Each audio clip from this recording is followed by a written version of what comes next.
Hello, student. Welcome to my YouTube channel, and I hope you all are good and stay healthy. So, now we are going to start chapter 5 of class 8 Exploring Forces. इससे पहले मैंने 4 chapters की video already upload कर दी है अपने YouTube channel पे और I hope आपने वो सारी वीडियोस को बहुत अच्छे से देखा होगा और सारे कॉन्सेप्ट को सीखा होगा। चलिए आज हम लोग एक नए चैप्टर एक्सप्लोरिंग फोर्स को पढ़ते हैं। ठीक है, सबसे पहले इस चैप्टर में हमें फोर्स के बारे में बताया है। ठीक है, और कुछ क्वेश्चंस जो हैं वो हमें दिया हुआ है। तो सबसे पहले क्वेश्चंस को देखते हैं। तो एक्सप्लोरिंग फोर्सेस क्वेश्चन फर्स्ट है कि why does it feel harder to pedal a bicycle when going up hill than on flat ground. ठीक है, अब यहाँ पे क्वेश्चंस कह रहा है कि जब हम मतलब हमें पैडलिंग करने में दिक्कत क्यों होती है जब हम एक अप हिल ग्राउंड पे जाते हैं रादर देन एक फ्लैट सरफेस पे। ठीक है, जैसे कि आप लोग कभी हिल रीजन पे जाते होगे, ठीक है, हिली एरिया पे, तो वो कैसा होगा, ऐसा होगा। ठीक है, मतलब अप हिल ऊपर की तरफ होगा। ठीक है, तो उसमें हमको क्या होगा, पैडलिंग करने में बहुत ही मुश्किल आएगी। मतलब ऐसा क्यों होता है, क्योंकि वो हम ग्रेविटी के अगेंस्ट जाते हैं। जब हम ग्रेविटी के अगेंस्ट जाएंगे तो हमको क्या होगा, और ज्यादा फोर्स अप्लाई करना पड़ेगा। तो यहाँ पे आंसर देखते हैं, व्हेन गोइंग अपहिल, जब हम ऊपर की ओर जाते हैं, gravity pulls the bicycle and the rider down the slope. Gravity क्या होती है, बाइसिकल को अपनी ओर खींचती है और राइडर क्या करता है, उसको स्लोप की तरफ ले जाता है, इसलिए उसको बहुत ज्यादा फोर्स अप्लाई करना पड़ता है। ठीक है, you have to apply more force. ठीक है, बहुत ज्यादा फोर्स अप्लाई करना पड़ता है by pedalling to move upward against gravity, that's why it feel harder. ठीक है, इसका सिंपल सा कॉन्सेप्ट है कि ग्रेविटी के अगेंस्ट जब भी हम जाएंगे तो हमें बहुत ज्यादा फोर्स अप्लाई करना पड़ेगा। इसी वजह से जब हम अप हिल वाले रीजन में जाते हैं तो हमें बहुत ज्यादा फोर्स अप्लाई करना पड़ता है रादर देन जब हम एक फ्लैट सरफेस पे बाइसिकल राइड करते हैं। ओके, अब नेक्स्ट क्वेश्चन की ओर। Why is it easier to slip on wet surface. ठीक है, हम वेट सरफेस पे बहुत इजीली स्लिप कैसे कर जाते हैं।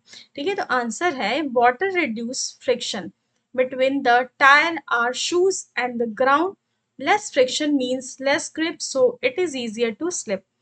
तो ये बहुत ही इंपॉर्टेंट कॉन्सेप्ट है कि वाटर क्या करता है, वो फ्रिक्शन को रिड्यूस करता है। ठीक है, जैसे कि आप लोग अपने घर में देखते होंगे, जब जहाँ पोछा लगता है, ठीक है, तो सबके घरों में पोछा लगता होगा। तो जैसे आप गीले सरफेस पे अगर जा रहे हो तो आप स्लिप कर जाओगे बहुत ही इजी, क्योंकि उस टाइम वहां पे क्या होता है कि वहां का फ्रिक्शन बहुत ही कम होता है, मतलब नेग्लिजिबल होता है। तो वाटर क्या करता है, फ्रिक्शन को रिड्यूस करता है। और जैसे कि अगर आप कोई शूज है वो पहन रहे हो जिसमें ग्रिप नहीं है, बिल्कुल भी नहीं है, मतलब वो घिस गया है, बहुत पुराना शूज है और उसकी ग्रिप जो है घिस चुकी है। ग्रिप का मतलब ये होता है कि शूज के नीचे जो ऐसे सरफेस होता है, ठीक है, तो अगर वो घिस गया है तो वो भी क्या होगा, वहां पे फ्रिक्शन बहुत ही कम हो गया है और जिसकी वजह से आप आसानी से गिर सकते हो। इसीलिए या इसका आंसर है कि वाटर क्या होता है, फ्रिक्शन को कम कर देता है, जिसकी वजह से हम वेट सरफेस पे इजिली गिर जाते हैं या स्लिप कर जाते हैं। अब नेक्स्ट क्वेश्चन है, why do we feel light a like we are floating just after our swing reaches its highest point and begin to calm down। जब हमारा जो झूला है, स्विंग का मतलब होता है झूला, ठीक है, जैसे बच्चा इस झूले पे झूल रहा है, ठीक है, तो जैसे ही वो अपने हाईएस्ट पॉइंट पे जाएगा तो उसको एकदम लाइट फील होता है, ऐसा लगता है कि वो हवा में उड़ रहा है। तो ऐसा क्यों होता है, तो एट हाईएस्ट पॉइंट पे योर स्विंग स्लो डाउन, आपका जो झूला है वो कुछ सेकंड के लिए धीरे हो जाता है एट अ मोमेंट। ठीक है, उसके बाद से फिर क्या होता है, वो धीरे धीरे काम डाउन होता है, it start to calm down. Gravity pulls you downward, gravity क्या करती है, उसको पीछे की ओर खींचती है, and making you feel light or floating for a moment. ठीक है, उस टाइम पे, उस मोमेंट पे जब एकदम हाईएस्ट पॉइंट पे आपका झूला होता है तो क्या होता है, उस टाइम पे आपको बहुत ही लाइट फील होता है, क्योंकि क्या होता है कि ग्रेविटी उसको अपनी ओर खींचती है। ठीक, अब नेक्स्ट है, why what is the point where the force act. अब वो कौन सा पॉइंट है जहाँ पे फोर्स एक्ट करता है?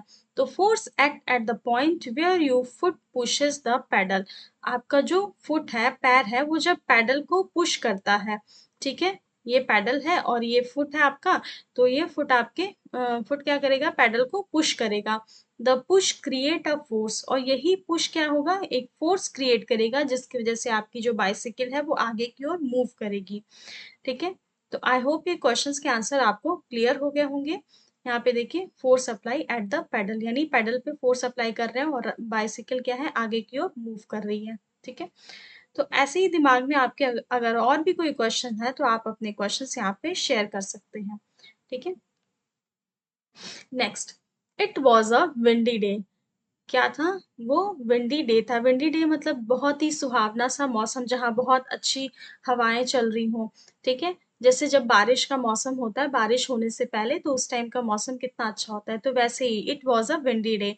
Sonali and Ragini were excited to go cycling. ठीक है, सोनाली और रागनी एक फ्रेंड है जो कि बहुत एक्साइटेड थी साइकिलिंग करने के लिए, क्योंकि उनके समर वेकेशन यानी छुट्टियां स्टार्ट हो गई थी।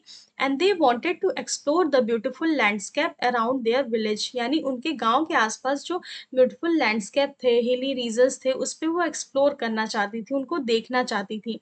After pumping air into their bicycle tyre, they set off. As they rode through the village, the wind rushes past them. अब यहाँ पे क्या कह रहा है कि जब वो रोड पे जा रही थी, और क्या है, बहुत ज्यादा हवाएं चल रही थी, ठीक है, बहुत तेज तेज हवाएं चल रही थी, तो उनकी जो बाइसिकल है उसका डायरेक्शन कैसा था, तो उसका डायरेक्शन था फॉरवर्ड। ठीक है, तो जब वो अपनी साइकिल को राइड कर रही थी, चला रही थी, तो क्या होता है, उनको बहुत ही दिक्कत आ रही थी, क्योंकि इनकी साइकिल का डायरेक्शन ये था और विंड का डायरेक्शन जो है जस्ट अपोजिट था। ठीक है, ये विंड का डायरेक्शन था और ये इनकी बाइसिकल का डायरेक्शन था। तो अब क्या कर रहा था, विंड जो है वो अपोज कर रहा था। ठीक है, विंड अपोज कर रहा था बाइसिकल को, इसलिए इनको बहुत ज्यादा मेहनत लग रही थी, मतलब बहुत ज्यादा फोर्स अप्लाई करना पड़ रहा था। Oh no, the wind is pushing me hard. वही सेम चीज जो मैंने बताई, विंड क्या कर रहा है, उसको पीछे की ओर खींच रहा है। सैड रागनी, रागनी कहती है। स्माइलिंग सोनाली, सोनाली हंसते हुए रिप्लाई करती है, we are riding against the wind. हम क्या कर रहे हैं, हम विंड के अगेंस्ट राइड कर रहे हैं।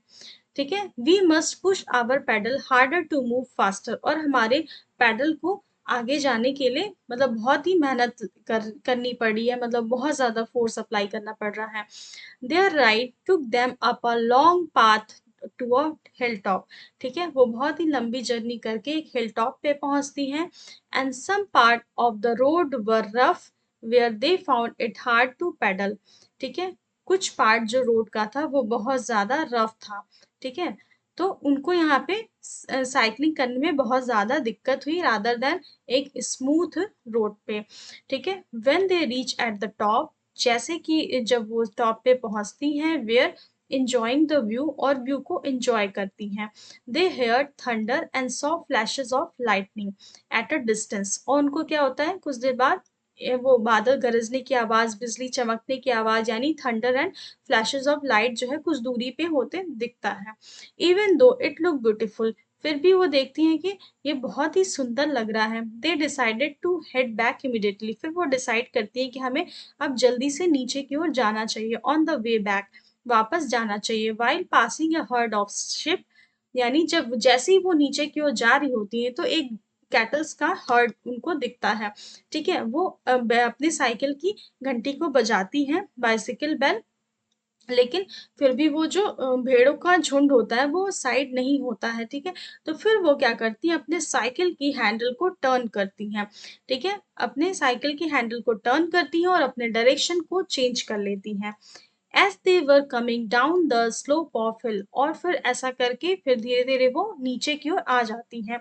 दे रियलाइज, उनको रियलाइज होता है कि जो उनकी साइकिल है were moving down at a great speed even though they were not paddling. जब वो नीचे की ओर आ जाती हैं, उसके बाद उनको रियलाइज होता है कि जब वो नीचे की ओर आ रही होती हैं तो उनको पैडलिंग करने की उतनी जरूरत नहीं पड़ती है, वो आराम से नीचे की ओर आ जाती हैं। ठीक है, बहुत ही कम पैडलिंग में भी वो नीचे की ओर इजिली पहुंच जाती हैं। ठीक है, Sonali yelled, it's thrilling, It seems something is pulling up downhill. What could it be? ठीक है, सॉरी। तो सोनाली कहती है कि कुछ तो ऐसा था जो हमें नीचे की ओर खींच रहा था। What could it be? वह क्या था? तो वह क्या था? वो ग्रेविटेशनल फोर्स था। ठीक है, ग्रेविटेशनल फोर्स क्या था? उनको नीचे की ओर खींच रहा था, जिसकी वजह से उनको कोई भी फोर्स अप्लाई करने की जरूरत नहीं पड़ी, वो इजिली जो है नीचे की ओर आ गई। ठीक है, बहुत ही कम फोर्स अप्लाई करके या बहुत ही कम पैडलिंग करके भी वो इजिली नीचे की ओर आ गई, क्योंकि ग्रेविटेशनल फोर्स जो था उनको नीचे की ओर खींच रहा था। ठीक है, let us try to experience the push and pull. ठीक है, अब हम एक्सपीरियंस करते हैं पुश एंड पुल। यहाँ पे टॉपिक है व्हाट इज फोर्स, फोर्स क्या है। ठीक है, एक्टिविटी 5.1 यहाँ पे है कि देखिए, यहाँ पे तीन जो है सिचुएशंस हमको दी गई हैं। पहले सिचुएशंस में क्या है कि ये एक बॉय है जो कि इस बॉक्स को आगे की ओर पुश कर रहा है। ठीक, पहले सिचुएशन में क्या है? पुशिंग। एंड सेकंड सिचुएशन में है पुलिंग। पुलिंग यानी इस बॉक्स को ये लड़की अपनी ओर खींच रही है। ठीक है, एंड थर्ड सिचुएशन में है कैरिंग। ठीक है, यानी ये जो लड़का है इस बॉक्स को अपने हाथ में ऐसे होल्ड कर रहा है, कैरी कर रहा है। ठीक है, तो ये तीन सिचुएशंस है और तीनों सिचुएशंस में क्या है? हमें फोर्स अप्लाई करने की जरूरत पड़ती है। ठीक है, बिना फोर्स के हम ना ही पुश कर सकते हैं, ना ही पुल कर सकते हैं और ना ही किसी चीज को कैरी कर सकते हैं। ठीक, अब activity 5.2, what can a force do to the body on which it is applied? तो यहाँ पे कह रहा है कि फोर्स जब जब हम किसी बॉडी पे फोर्स अप्लाई करते हैं तो वो मतलब कैसे। ठीक है, किसी बॉडी पे हम कैसे फोर्स अप्लाई करते हैं? तो we experience push or pull in our daily life all the time. ठीक है, यानी जो पुश या पुल जैसी सिचुएशन में अपनी डेली लाइफ में हर जगह देखते हैं, हर जगह एक्सपीरियंस करते हैं, ऑफन विदाउट इवन रियलाइजिंग, बिना रियलाइज किए। Let us recall some of these experience and analyze them. ठीक है, और इसको हम क्या करते हैं? एक्सपीरियंस करते हैं और एनालाइज करते हैं। अब एक्टिविटी 5.2 में think of situation where a force push or pull is applied and list them in table 5.1। यानी जो एक्टिविटी 5.2 है उसमें हम एनालाइज करेंगे इसी सिचुएशंस को, सोचेंगे कि कैसे पुश या पुल जो है वो अप्लाई हो रहा है, मतलब किस किस सिचुएशन में अप्लाई हो रहा है, और उसको हम लिस्टिंग करेंगे यहाँ पे टेबल 5.1 में। Analyse each situation. ठीक है, हर सिचुएशन को एनालाइज करेंगे and right the effect of force in table 5.1, और उस फोर्स के इफेक्ट को भी हम लिखेंगे। And some situations and their effect are already listed for you. कुछ सिचुएशंस और उसके इफेक्ट ऑलरेडी यहाँ पे लिस्टेड हैं। तो पहला है your friend holding your moving bicycle from behind to stop it. ठीक है, जैसे कि आप यहाँ पे बाइसिकल राइड कर रहे हो और आपका फ्रेंड जो है वो पीछे से आकर के आपकी बाइसिकल को ऐसे होल्ड कर ले रहा है। ठीक है, बाइसिकल को आके होल्ड कर ले रहा है। होल्ड क्या कर रहा है? मतलब पुल कर रहा है। ठीक, तो यानी जैसे आप बाइसिकल राइड करो, पीछे से आपका दोस्त आके उसको अपनी ओर खींच रहा है। ठीक है, तो आपकी बाइसिकल क्या हो रही है? स्टॉप हो जा रही है, या decrease the speed of bicycle. ठीक है, या तो पूरी तरीके से स्टॉप हो जा रही है या फिर उसकी स्पीड जो है वो कम हो जा रही है।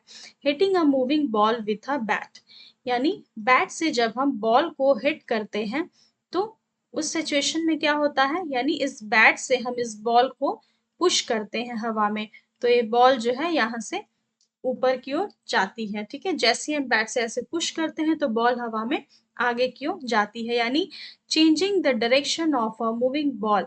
यानी जैसे जब बॉलर है वो ऐसे बॉल फेंका, यानी बॉल जो है वो मोशन में थी, और जैसे ही बैट से हिट हुई यानी बैट ने उस बॉल को पुश किया, और पुश करके वो हवा में अपने अदर डायरेक्शन में चली गई। जिस डायरेक्शन में वो बैट से पुश करेगा उस डायरेक्शन में वो बॉल वहां पे चली जाएगी।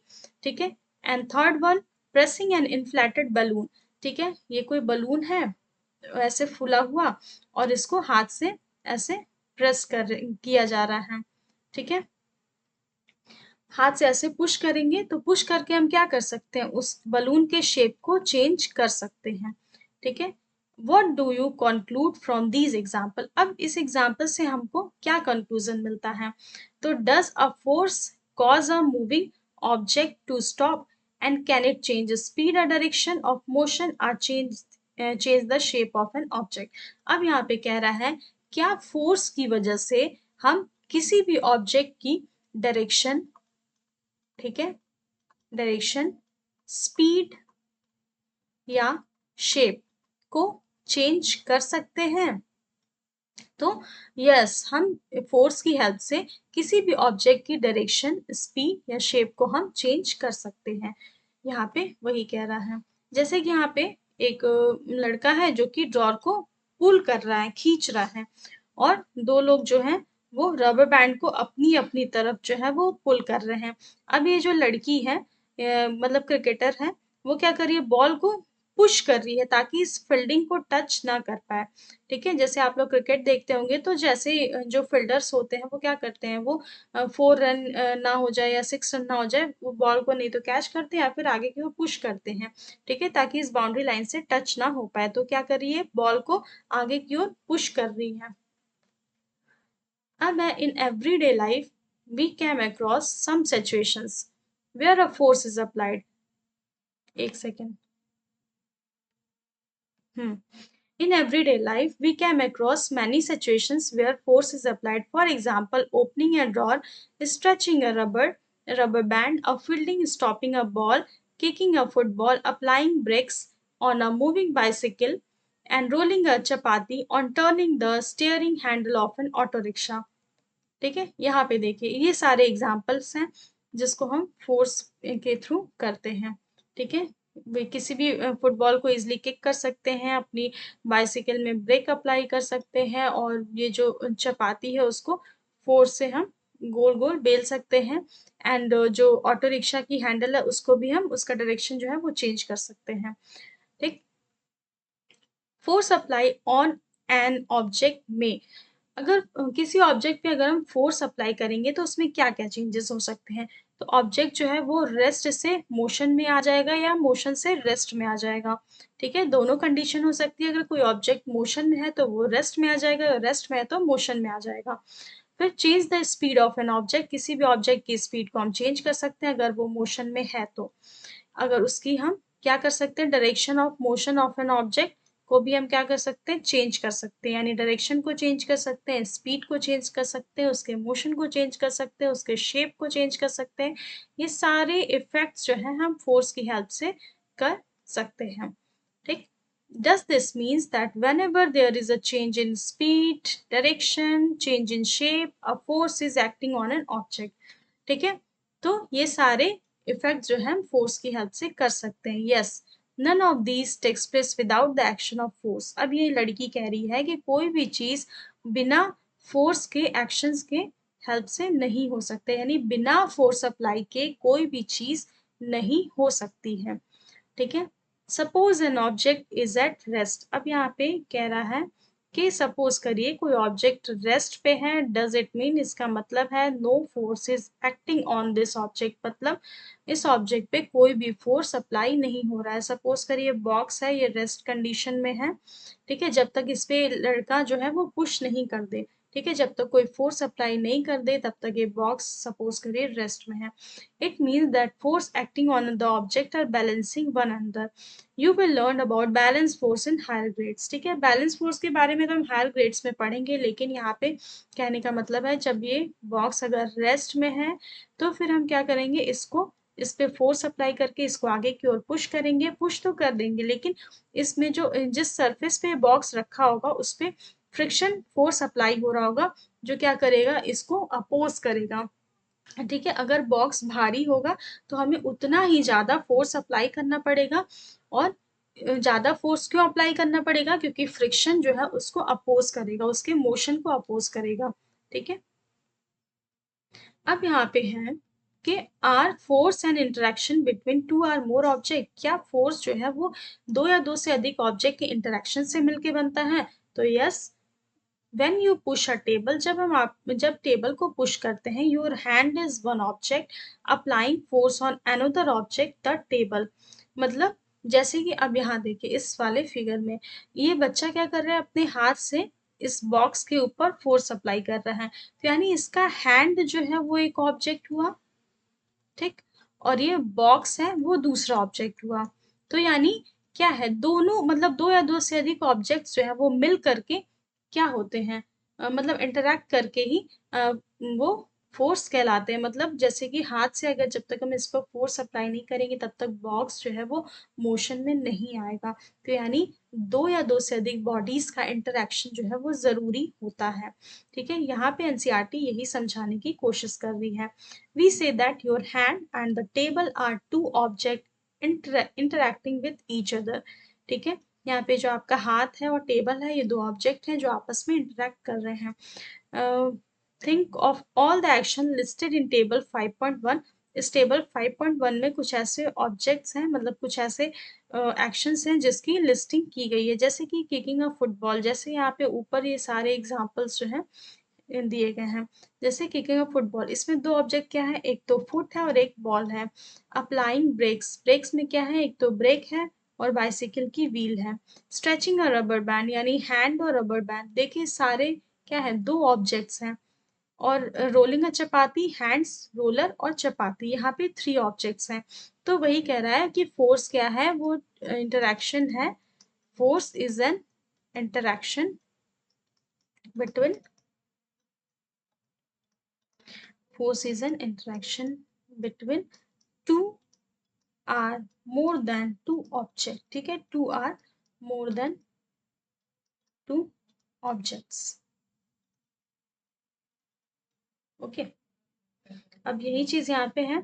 अब यहाँ पे एक डेफिनेशन लिखी हुई है। ठीक है, यहाँ पे देखिए एनसीईआरटी की सारी लाइन जो है वो नेक्स्ट स्लाइड में मैंने कवर कर दी है।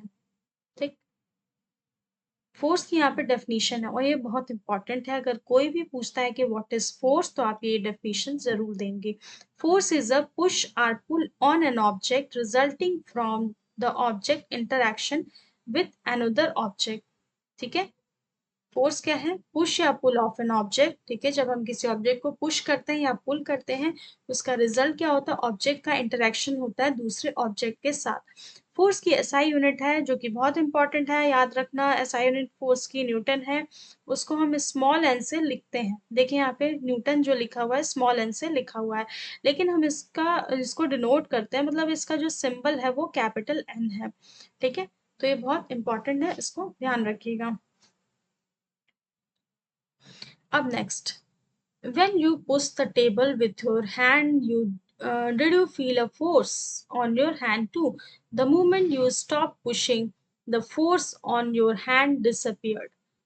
Whenever two objects interact, each object experiences a force from the other as soon as the interaction causes two objects no longer experience the force। अब इस जो पैराग्राफ है, ठीक है, इसका ओवरऑल मीनिंग यही है कि जब हम किसी ऑब्जेक्ट पे फोर्स अप्लाई करते हैं, जैसे कि हम हाथ से अगर टेबल को पुश करते हैं तो हमारे हाथ पे भी जो है वो एक तरीके का फोर्स जो है वो महसूस होता है। ठीक है, फील होता है। जब हम उस ऑब्जेक्ट को पुश करना अगर छोड़ देते हैं तो फोर्स भी क्या होता है, डिसअपियर हो जाता है। और दो ऑब्जेक्ट इंटरैक्ट करते हैं तो दोनों ऑब्जेक्ट जो है वो एक फोर्स एक्सपीरियंस करते हैं। तो एज सुन एज फोर्स क्या है, वो इंटरैक्शन है दो या दो से अधिक ऑब्जेक्ट का। ठीक है, बस। अब नेक्स्ट है 5.4, what are different type of forces. ठीक है, डिफरेंट टाइप के फोर्सेस जो है वो क्या क्या है। तो पहला है कांटेक्ट फोर्स। कांटेक्ट फोर्स का मतलब जैसे कि नाम से ही क्लियर हो रहा है, कांटेक्ट फोर्स में कहीं ना कहीं कनेक्शन होना जरूरी है। ठीक है, कनेक्शन कैसा होगा, तो कनेक्शन जो है वो फिजिकली कनेक्ट होना जरूरी है। तो यानी दो ऑब्जेक्ट हैं, दोनों एक दूसरे पे फोर्स अप्लाई तभी करेंगे जब वो दूसरे से क्या होंगे, कनेक्टेड होंगे। ठीक है, तो अब पढ़ते हैं। In many situation we find that to apply a force on an object, जब हम किसी ऑब्जेक्ट पे फोर्स अप्लाई करते हैं फिजिकल कांटेक्ट इज नेसेसरी। ठीक है, फिजिकल कांटेक्ट जरूरी होता है between our body and the object, यानी हमारी बॉडी और उस ऑब्जेक्ट के बीच में फिजिकल कांटेक्ट होना जरूरी होता है। ठीक है, this contact can be direct, ये कांटेक्ट डायरेक्ट भी हो सकता है, यूजिंग आवर हैंड और other body parts or indirect. ठीक है, हम अपने हैंड्स का भी यूज कर सकते हैं या अदर बॉडी पार्ट्स का, या मतलब डायरेक्ट या इनडायरेक्ट हम दोनों तरीके से फिजिकली कांटेक्ट कर सकते हैं। जैसे कि such as using a stick or rope, ठीक है, या किसी स्टिक या रोप का यूज करके। Force of these type which act only when there is a physical contact between objects are called contact forces. ठीक है, यानी फिजिकली कांटेक्ट होना चाहिए दो ऑब्जेक्ट्स के बीच में, उसी को कांटेक्ट फोर्स कहते हैं। अब यहाँ पे जैसे कि डायरेक्ट में यहाँ पे इस स्लाइड में बहुत अच्छा एक्सप्लेन किया गया है इस डायग्राम के थ्रू। देखिए यहाँ पे क्या है, ये कैसा है, यहाँ पे ये डायरेक्ट फोर्स है, यानी ये जो लड़का है वो इस बॉक्स पे अपने हाथ से डायरेक्ट फोर्स अप्लाई कर रहा है, और ये जो लड़की है, ये जो गर्ल है, वो क्या कर रही है, इस बॉक्स पे इनडायरेक्टली फोर्स अप्लाई कर रही है। इनडायरेक्टली मीन्स या यहाँ पे बीच में क्या है, रोप है, यानी रोप की हेल्प से इस बॉक्स को अपनी तरफ पुल कर रही है, खींच रही है। ठीक है, तो ये क्या है, डायरेक्ट फोर्स का एग्जाम्पल है, और ये इनडायरेक्ट फोर्स का एग्जाम्पल है। ठीक है, आई होप इस फिगर से आपको क्लियर हो गया होगा। ठीक है, डायरेक्ट और इनडायरेक्ट फोर्स का।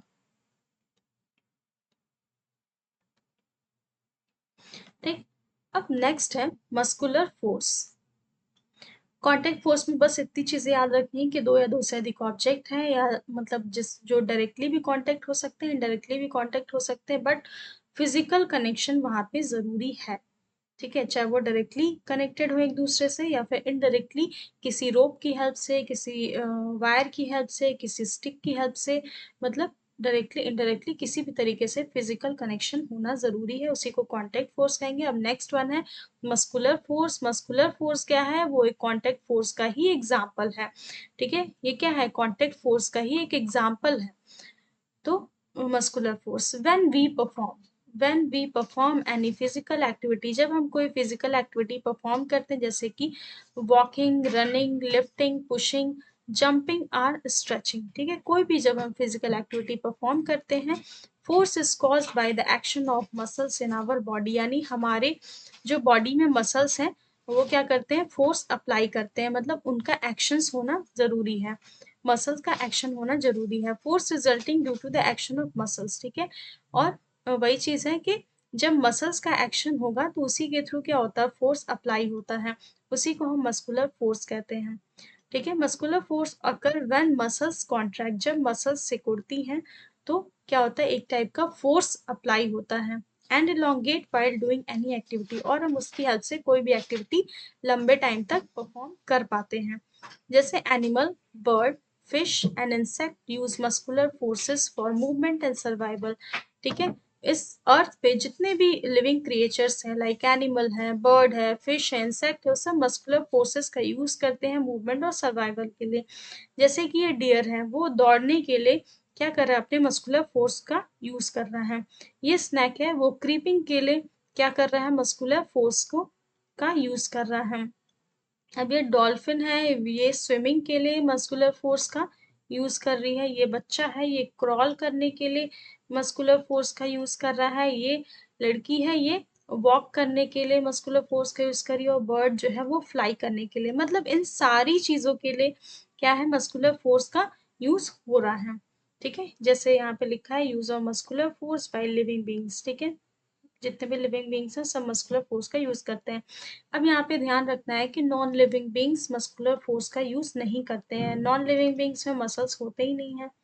ठीक है, तो मतलब कुछ बच्चों का डाउट आ सकता है कि नॉन लिविंग बींग्स जो है मस्कुलर फोर्स का यूज करते हैं, तो नहीं, non living beings do not use muscular force. ठीक है, अब नेक्स्ट स्लाइड की ओर बढ़ते हैं। Human use the muscular force of some animals to carry out many mistakes for a long time. ठीक है, ह्यूमन जो है वो क्या करता है, एनिमल्स के मस्कुलर फोर्स का यूज करके और अपने टास्क जो है परफॉर्म करता है। जैसे फार्मर है, ये ऑक्स की हेल्प से अपने खेत को जोत रहा है, और ये वैगन, ये जो ह्यूमन है, ये आदमी जो है वो ये वैगन यानी घोड़ा गाड़ी रन कर रहा है इस हॉर्स के मस्कुलर फोर्स का यूज करके। ठीक है, use of muscular force of animal to assist with human task. अब नेक्स्ट, एवर हर्ड ऑफ, यानी कभी आपने सुना है, muscular force play an important role in many functions inside our body too. यानी अभी तक आपने पढ़ा कि मस्कुलर फोर्स जो है हमारे मूवमेंट में हेल्प करता है, यानी आउटर बॉडी मूवमेंट में। बट मस्कुलर फोर्स जो है हमारे बॉडी के इनसाइड भी जितने भी फंक्शंस परफॉर्म होते हैं उसमें हेल्प करता है। जैसे कि जो भी हम खाना चबाते हैं, ठीक है, chew food and push it through the alimentary canal during the process of digestion. ठीक है, डाइजेशन की प्रोसेस में सबसे पहले जो हम खाना चबाते हैं उसको क्या करता है, उसको ऑशोफेगस की तरफ पुश करता है। उसके बाद वही खाना जो है वो एलिमेंट्री कैनाल से स्टमक तक पहुंचता है, स्टमक से फिर इंटेस्टाइन, इंटेस्टाइन के बाद फिर एनस के थ्रू वो वेस्ट मटेरियल जो है बाहर चला जाता है। तो इन सब प्रोसेस में not only digestion, respiration, excretion, circulation, all these functions जो है वो मस्कुलर फोर्स की हेल्प से परफॉर्म होते हैं। ठीक है, द एक्सपेंशन, अब यहाँ पे देखिए, the expansion and contraction of our heart muscle allow the blood to circulate in our body, a process essential for survival. यानी जो ब्लड, यानी जो हार्ट है वो जब पंप होता है तो वहाँ पे भी क्या होता है, मस्कुलर फोर्स जो है अप्लाई होता है, यानी कॉन्ट्रैक्शन एंड रिलैक्सेशन में भी मस्कुलर फोर्स का यूज होता है, जिसके थ्रू ब्लड पंप होके ऑल ओवर बॉडी में डिस्ट्रीब्यूट हो जाता है। ठीक है, कौन सा ब्लड डिस्ट्रीब्यूट होता है, तो ऑक्सीजनेटेड ब्लड डिस्ट्रीब्यूट होता है। ठीक है, खैर वो बायोलॉजी की बात है, अभी यहाँ पे हम फिजिक्स पढ़ रहे हैं। ठीक है, जब आएगा तो फिर मैं ज़रूर बताऊंगी। अब फ्रिक्शन की बात कर लेते हैं। देखिए यहाँ पे मैंने इस डायग्राम के थ्रू इसको एक्सप्लेन करने की कोशिश की है। जैसे कि बॉल इज रोलिंग, यहाँ पे क्या है, ये बॉल जो है रोल कर रहा है। एक सेकेंड,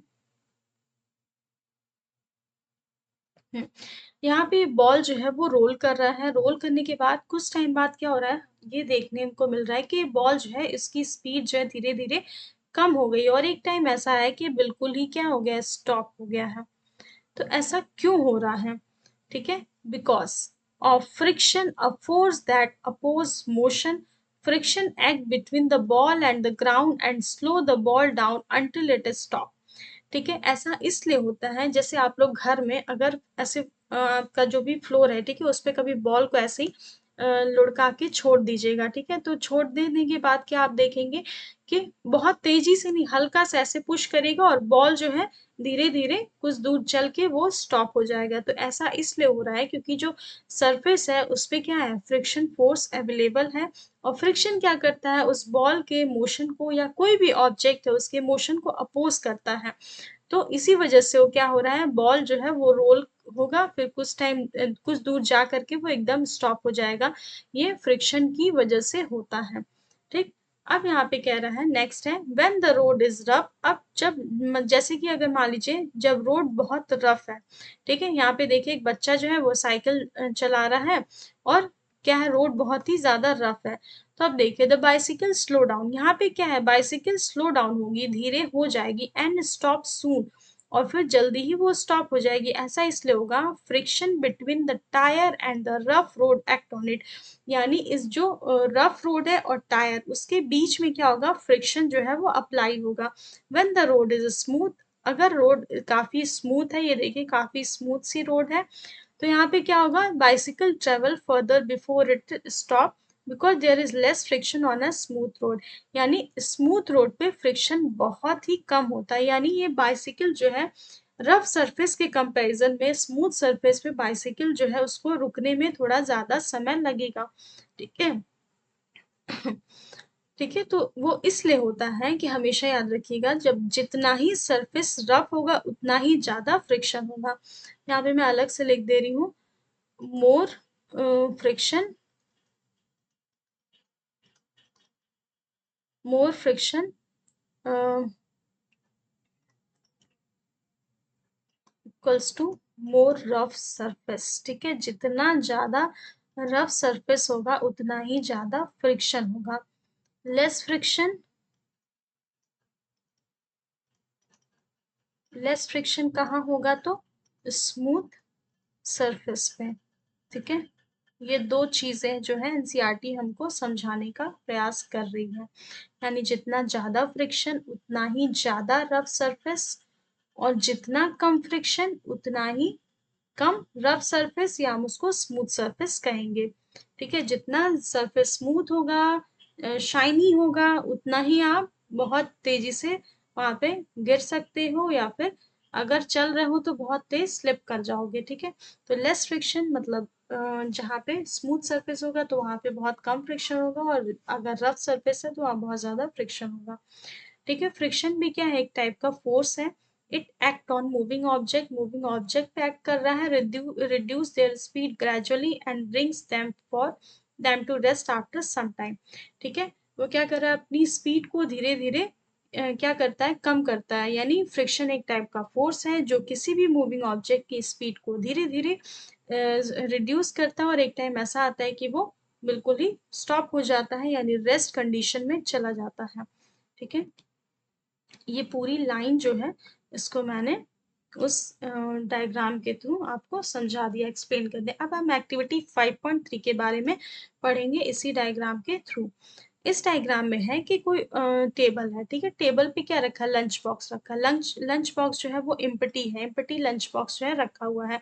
जरूरी नहीं सिर्फ लंच बॉक्स, आप कोई भी एम्प्टी बॉक्स रख सकते हैं, चाहे ज्योमेट्री बॉक्स है, लंच बॉक्स है, या इवन एक नोटबुक भी रख सकते हैं, ठीक है। इस टेबल के फ्लोर पे रख देंगे, ठीक है। फिर जेंटली हल्का सा जब हम पुश करेंगे इसको, तो क्या देखेंगे कि थोड़ी दूर ये चल के स्टॉप हो गया, ठीक है। थोड़े दूर ये चला और फिर स्टॉप हो गया। फिर हम देखेंगे, रिपीट करेंगे सेम प्रोसेस को। एक बार हम पुश किए थे और एक बार मतलब इस डायरेक्शन से पुश किए थे, सपोज लेफ्ट साइड से अगर हम पुश करते हैं तो दूसरे कंडीशन में हम राइट साइड से पुश करेंगे। तो जैसे ही हम पुश करेंगे तो दोनों कंडीशन में हमको यही देखने को मिलेगा कि ऑब्जेक्ट जो है वो कुछ दूर चल के, यानी कुछ डिस्टेंस ट्रेवल करके वो स्टॉप हो जा रहा है। Does it stop again after travelling some distance, तो यस, कुछ डिस्टेंस जो है वो ट्रेवल करके ऑब्जेक्ट जो है वो स्टॉप हो जा रहा है। तो ऐसा इसलिए हो रहा है, यस, ये stop again friction act in all situation, यानी इन सारे सिचुएशंस में फ्रिक्शन एक्ट कर रहा है। वो मोशंस को अपोज करता है, ऑब्जेक्ट को स्लो डाउन करता है and bring them to rest, ठीक है। फ्रिक्शन के ये तीन इंपॉर्टेंट पॉइंट्स हैं कि फ्रिक्शन क्या होता है, friction act in all situation, ठीक है। इन सारे सिचुएशंस में फ्रिक्शन एक्ट करता है। और वो कौन कौन सी सिचुएशन हो सकती है, तो वो क्या करता है, जब मतलब जो भी कोई ऑब्जेक्ट मोशन में है तो उसको अपोज कर देगा, यानी opposes motion, okay. And second one is slow down object, ठीक है। कोई भी ऑब्जेक्ट अगर मोशन में है तो उसको स्लो डाउन करेगा, या उसके मोशन को अपोज करेगा, या फिर ब्रिंग देम टू रेस्ट, यानी उसको पूरी तरीके से रेस्ट पे लेते आएगा, ठीक है। ब्रिंग देम टू रेस्ट, ठीक है। और ये बहुत ही ज्यादा इम्पोर्टेंट है, इसको ध्यान रखिएगा। ये दोनों कॉन्सेप्ट जो है, जितना ज्यादा सरफेस रफ होगा उतना ज्यादा फ्रिक्शन होगा, जितना स्मूथ सरफेस होगा उतना कम फ्रिक्शन होगा। ये कॉन्सेप्ट और फ्रिक्शन किस किस सिचुएशंस में लगता है और क्या फंक्शन मतलब क्या परफॉर्म करता है, तो फ्रिक्शन सारे सिचुएशन में लगता है। यानी कोई ऑब्जेक्ट अगर मोशन में है, जैसे यहाँ पे बॉल जो है वो रोल कर रहा है, कुछ दूर रोल करने के बाद वो स्टॉप हो जाएगा, तो यहाँ पे क्या कर रहा है, फ्रिक्शन उस मोशन को अपोज कर रहा है, उस ऑब्जेक्ट की स्पीड को स्लो डाउन करता है और उसको एक टाइम के बाद रेस्ट कंडीशन में वो लेते आता है। तो ये कॉन्सेप्ट बहुत ही ज्यादा इंपॉर्टेंट है, और आई होप ये कॉन्सेप्ट आपको क्लियर हो गया होगा। तो हम नेक्स्ट कॉन्सेप्ट की ओर बढ़ते हैं।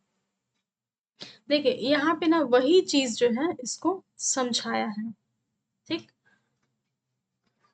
एक बार रीड कर लेते हैं। On pushing the object stop after sliding a certain distance, this must be due to force acting between the surface of sliding object, the table or floor which are in contact.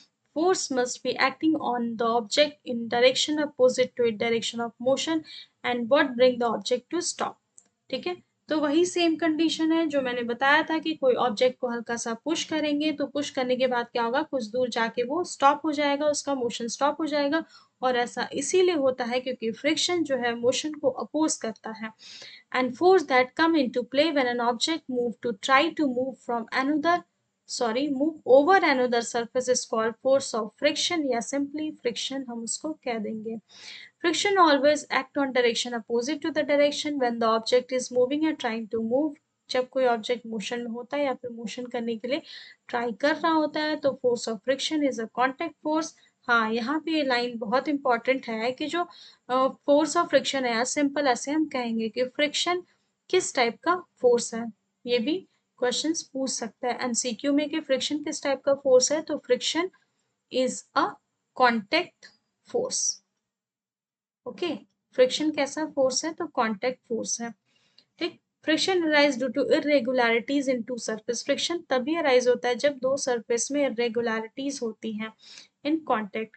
मतलब कहने का मतलब है कि मान लीजिए ये table है, ठीक, टेबल है,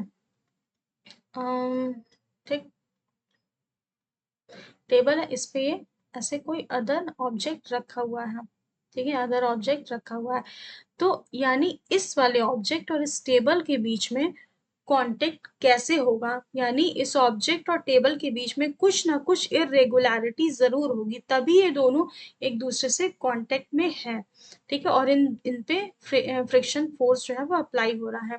even surface which appear smooth, अगर आपको ऐसा लग रहा है कि टेबल का सरफेस तो बहुत स्मूथ है, इसमें क्या इरेगुलरिटी हो सकती है, बट इरेगुलरिटी सारे सरफेस में होती है। जब हम उसको बहुत ही ज़्यादा हाई मैग्निफिकेशन पावर माइक्रोस्कोप में देखेंगे तो हमें उसमें कुछ ना कुछ इरेगुलरिटी देखने को मिलेगी। जैसे कि इसको हम यहाँ पे बहुत अच्छे तरीके से समझेंगे। देखिए, यहाँ पे टेबल है और इस पे एक ऑब्जेक्ट रखा है, और यहाँ पे force of friction acting opposite to motion, यानी फोर्स ऑफ फ्रिक्शन क्या कर रहा है, इस बॉक्स के मोशन को अपोज कर रहा है जब हम इसको पुश कर रहे हैं आगे की ओर।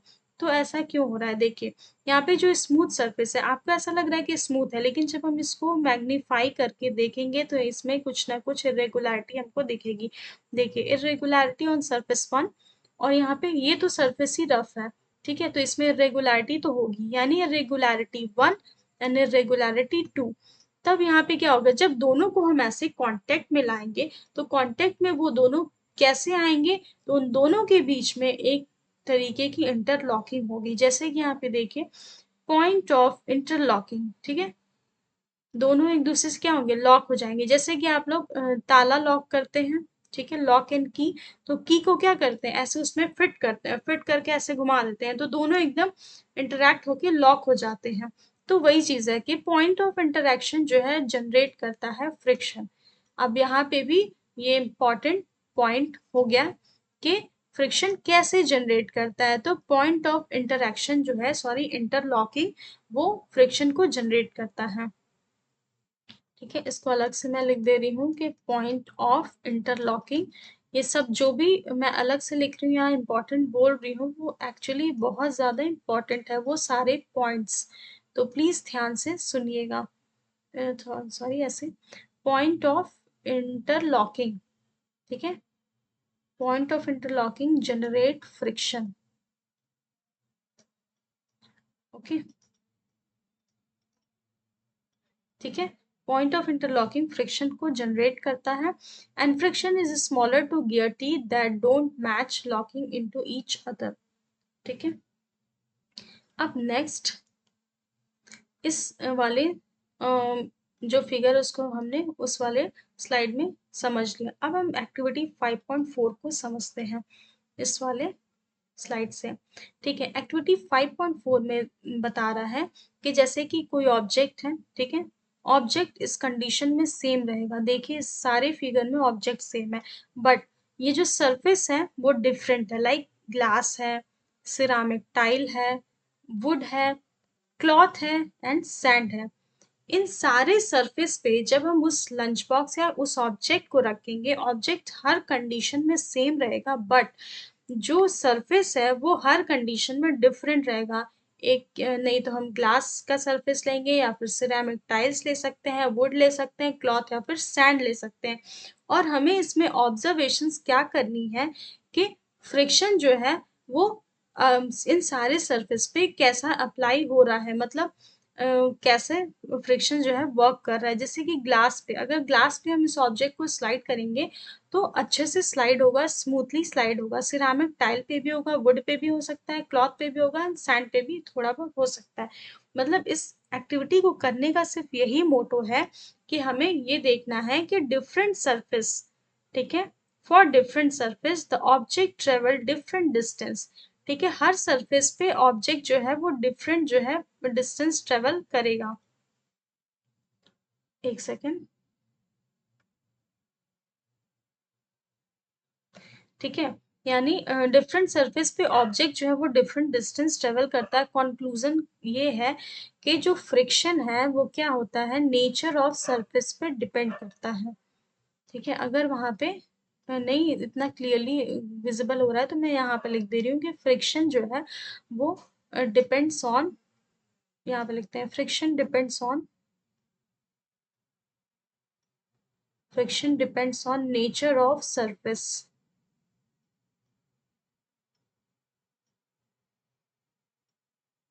ठीक है, फ्रिक्शन जो है वो डिपेंड होता है सरफेस के नेचर पे।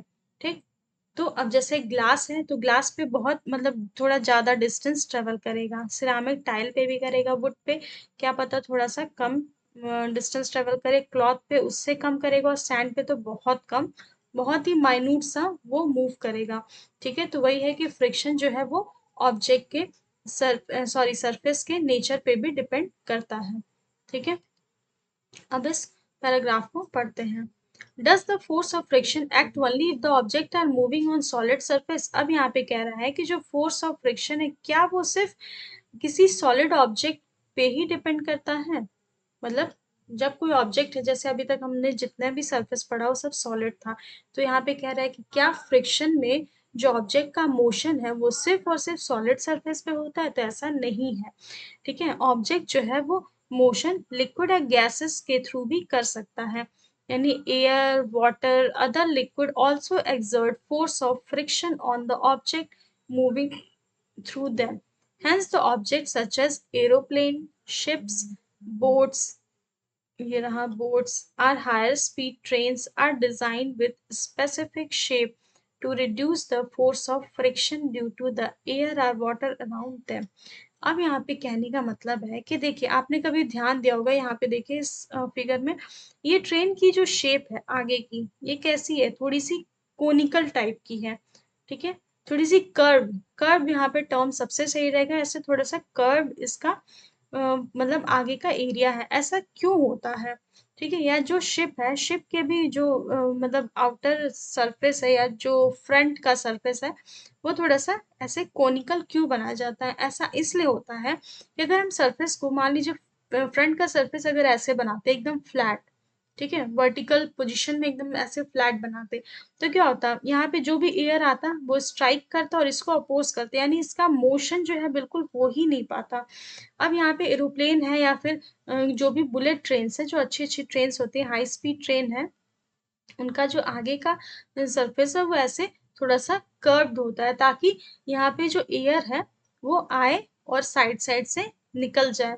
ठीक है, इसके मोशन को अपोज ना करे, इसी वजह से ऐसा जो है वो सरफेस जो है बनाया जाता है। ठीक है, यानी उसके फ्रिक्शन को कम करने के लिए ऐसा सरफेस जो है बनाया जाता है। ठीक है, आई थिंक अब क्लियर हो गया होगा। अब नेक्स्ट, अभी तक हम लोग पढ़ते आ रहे थे कांटेक्ट फोर्स के बारे में। कांटेक्ट फोर्स का एग्जांपल हमने पढ़ा मस्कुलर फोर्सेस।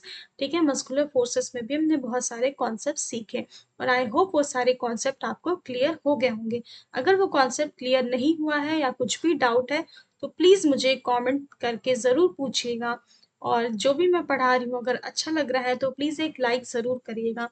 अब हम नेक्स्ट टॉपिक पे आते हैं, non contact force.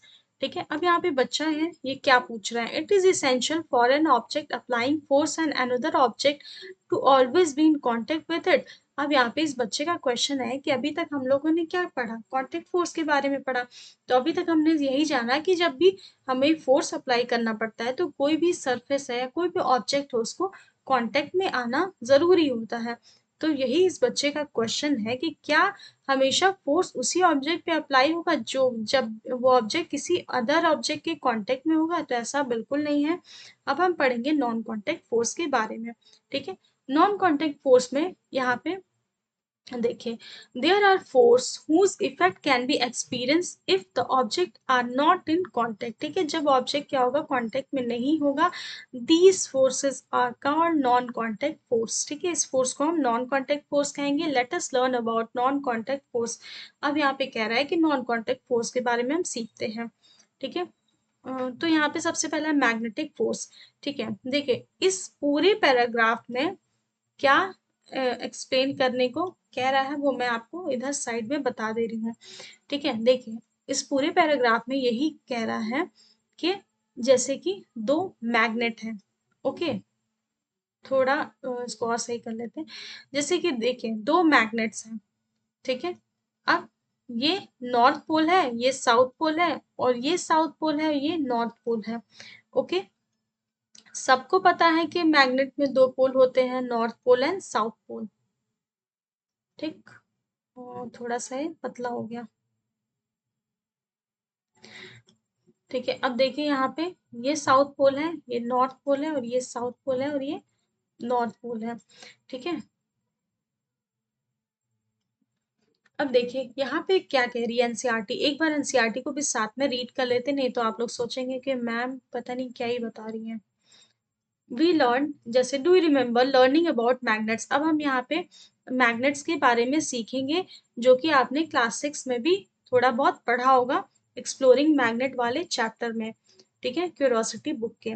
We learn that magnet attract object made up of magnetic material, हमने ये सीखा है अभी तक कि मैग्नेट हमेशा उसी ऑब्जेक्ट को अट्रैक्ट करता है जो कि मैग्नेटिक मटेरियल से मिलके बने होते हैं, ठीक है। When two magnets are both close to each other, जब हम दो मैग्नेट्स को क्लोज लाते हैं, लाइक पोल्स यानी north north and south south repel each other, like poles एक दूसरे को रिपेल करते हैं, unlike poles north south attract each other, ठीक है। अब यहाँ पे देखें ये साउथ पोल है और ये साउथ पोल है, तो ये दोनों पोल्स क्या है, लाइक पोल्स हैं। ओहो, ये क्या है, लाइक पोल्स हैं। लाइक पोल्स क्या करते हैं, रिपेल करते हैं एक दूसरे को, ठीक है, आर रिपेल ईच अदर, ठीक। एंड अनलाइक पोल्स, ये दोनों क्या है, अनलाइक पोल हैं, यानी एक साउथ है और एक नॉर्थ है, ठीक है। Unlike poles repel each other,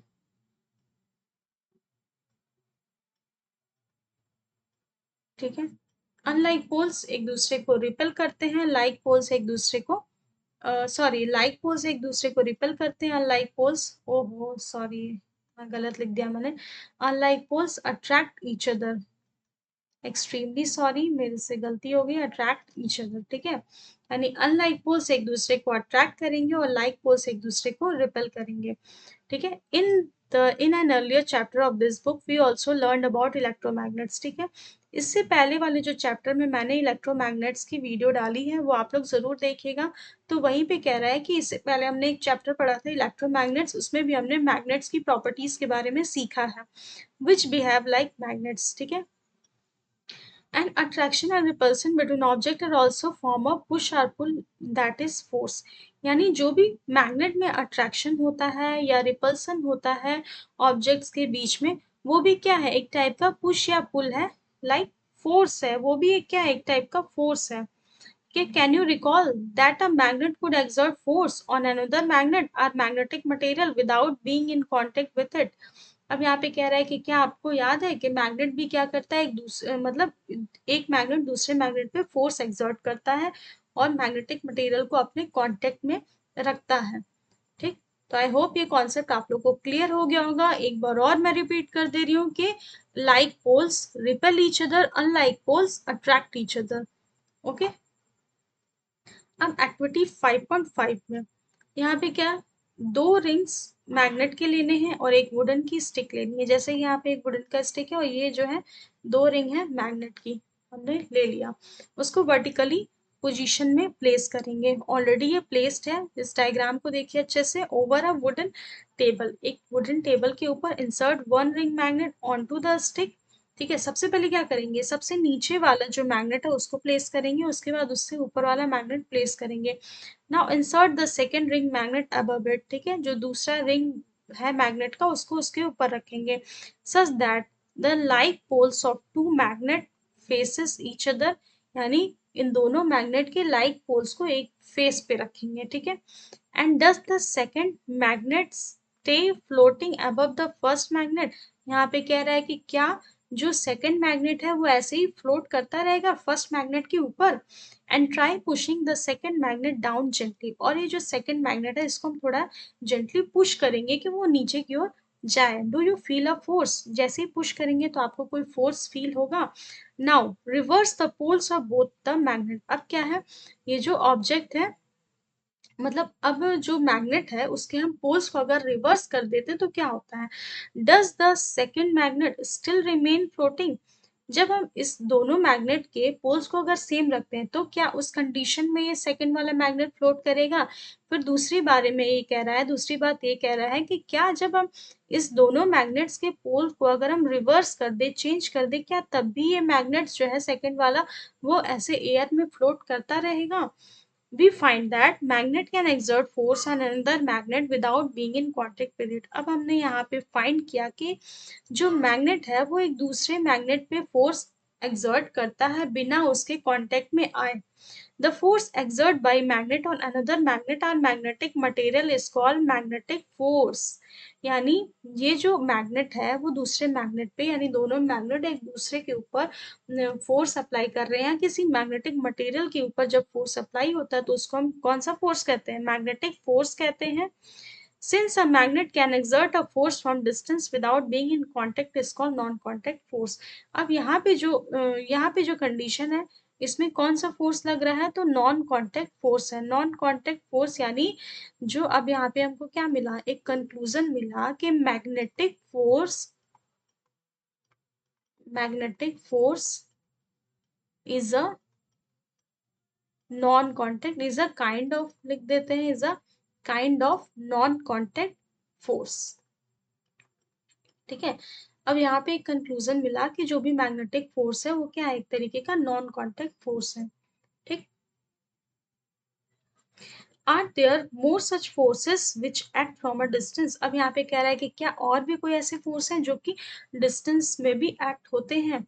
अब यहाँ पे देखिए एक थोड़ा सा और मैं समझा देती हूँ। जैसे कि यहाँ पे मान लीजिए ऊपर यहाँ पे अगर नॉर्थ पोल है, नीचे साउथ पोल है, तो यहाँ पे हम साउथ पोल रखेंगे और नीचे नॉर्थ पोल रखेंगे, यानी दोनों का सेम पोल है तो सेम पोल एक दूसरे को रिपेल कर रहे हैं। अब यहाँ पे कहा जा रहा है कि जब हम इसका मतलब पोल का डायरेक्शन है उसको रिवर्स कर देते हैं, ठीक है, तो क्या होता है?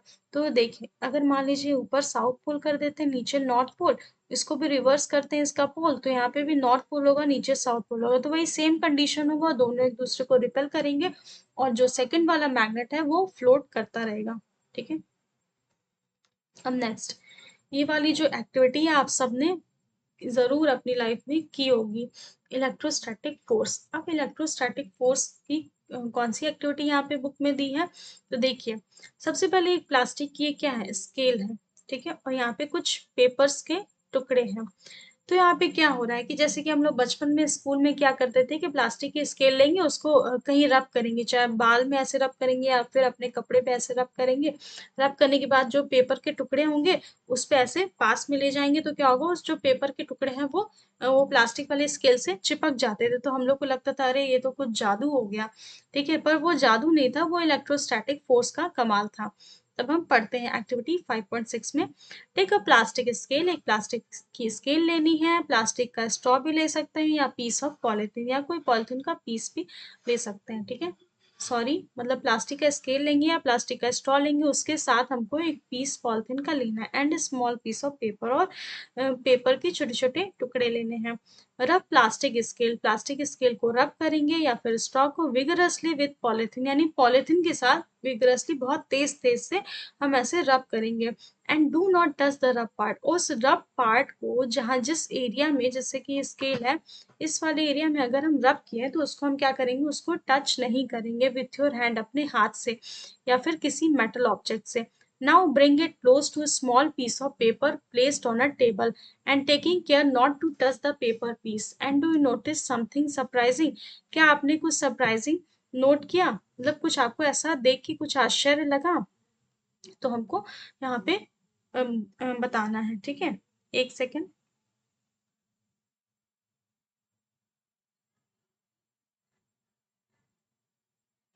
ठीक है।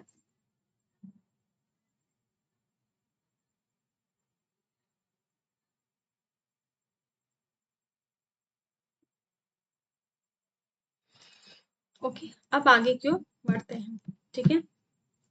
Now, bring it close to a small piece of paper placed on a table and taking care not to touch the paper piece to notice something surprising. आपने कुछ सरप्राइजिंग नोट किया? आपको कुछ आश्चर्य लगा देख करके? तो ऑब्वियसली लगा होगा. The paper piece get pulled toward the plastic scale या straw and stick to it when it is brought close to paper piece. Why does this happen?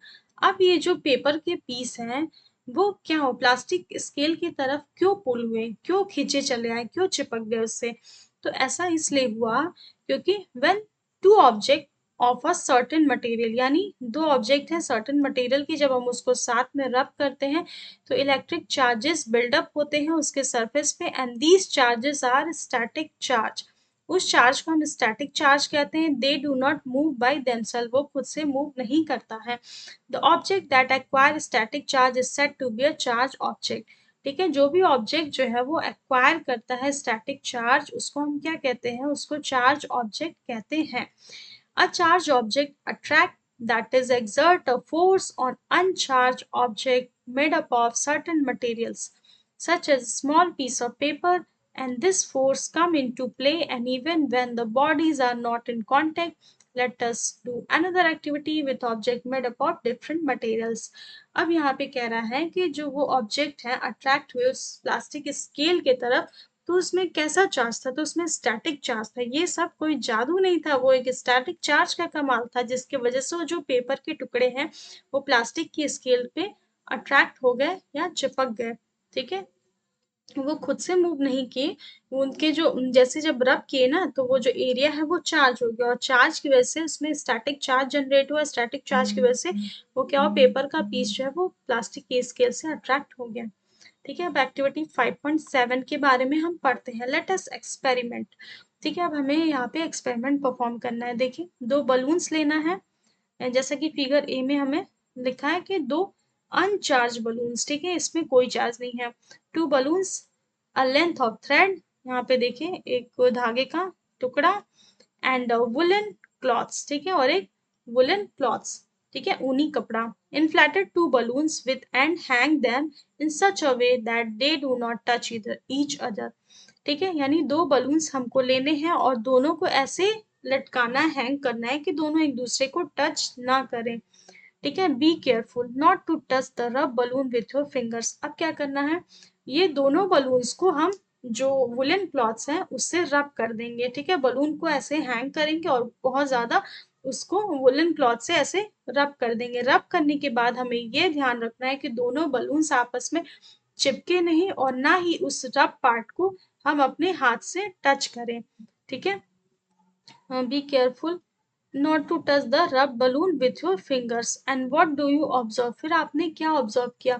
We observe that balloons move away from each other. हमने observe किया कि जो balloons हैं वो एक दूसरे से दूर गए, मतलब एक दूसरे से दूर चले गए. ठीक है, यानी एक दूसरे को रिपेल किए, रिपेलिंग ईच अदर. ठीक है, now bring the woollen cloths. अब हम वुलन क्लॉथ्स को लेंगे and used for rubbing the balloons close to the one of rub balloons. What happens? ठीक है, अब उस वुलन क्लॉथ्स को लेंगे, उसका यूज हम करेंगे जो बलून है उसको रब मतलब रब करने के लिए. और फिर अब क्या करेंगे, उस रब बलून्स को फिर क्लोज लाएंगे, फिर देखेंगे कि अब क्या होता है. They move toward each other as if they are attracting each other. अब हम देखेंगे क्या वो दोनों बलून्स एक दूसरे को अट्रैक्ट कर रहे हैं. And what do we infer from these observation? अब यहाँ पे कह रहा है कि इस ऑब्जर्वेशन से हमें क्या इंफॉर्मेशन मिलती है. ठीक है, एक बार हमने रब किया तो दोनों रिपेल कर लिए. ठीक है, दोनों बलून्स रिपेल हो गए एक दूसरे से. अब फिर उस वुलन क्लॉथ का यूज हम फिर उस बलून को रब करने के लिए करेंगे, फिर रब करेंगे, फिर रब करने के बाद फिर हम दोनों को आपस में ले आएंगे पास में. तो फिर हम देखेंगे कि क्या हो रहा है, दोनों आपस में पास में आ गए हैं. तो फिर फिर हम देखेंगे कि दोनों अट्रैक्ट कैसे हो गए, एक दूसरे के पास कैसे आ गए हैं. ठीक है, और फिर इस ऑब्जर्वेशन से हमें क्या इंफॉर्मेशन मिल रही है. तो we found that two similarly charge balloon repel each other. वही सेम कॉन्सेप्ट मैग्नेट वाला. ठीक है, दो सिमिलर चार्ज बलून जो है वो एक दूसरे को रिपेल करते हैं और जबकि charge balloon and the woollen clothes with which the balloon was रब अट्रैक्ट ईच अदर. ठीक है, अब समझ में आया, यानी दो बलून्स जो थे वो जब सिमिलर चार्ज के थे, मान लीजिए दोनों पॉजिटिव चार्ज के थे, तो दोनों एक दूसरे को क्या किए, रिपेल कर दिए। ठीक, रिपेल करने के बाद फिर अब एक चार्ज बलून लिए। ठीक है, चार्ज बलून और एक वुलन क्लॉथ था, उसको लिए। तो मान लीजिए जो बलून है उसका चार्ज पॉजिटिव ही था और जो वुलन क्लॉथ था उसका चार्ज नेगेटिव था। तो इस वजह से दोनों एक दूसरे को अट्रैक्ट किए। ये सिंपल सा कॉन्सेप्ट उस एक्टिविटी के थ्रू हमको समझाने की कोशिश कर रहा है। ठीक है, आई होप आपको समझ में आ गया होगा। ये क्या है, बलून है। वुलन क्लॉथ्स, ठीक है। ये बलून है और ये वुलन क्लॉथ्स हैं। ठीक, तो ठीक, ये बलून है और ये वुलन क्लॉथ्स हैं। ठीक, और यही कॉन्सेप्ट यहाँ पे हमको समझाने का कोशिश कर रहा है। Since the balloon were charged in same way, we can say that have acquired similar charge as the similarly charged balloon repel each other। देखो, एक ही चीज को कई बार यहाँ पे बताया है कि सिमिलर चार्जेस हैं, एक दूसरे को रिपेल करेंगे, और डिफरेंट चार्जेस हैं, ठीक है, अपोजिट चार्ज है, एक दूसरे को अट्रैक्ट करेंगे। इसी कॉन्सेप्ट को बार बार यहाँ पे समझाने का कोशिश किया है।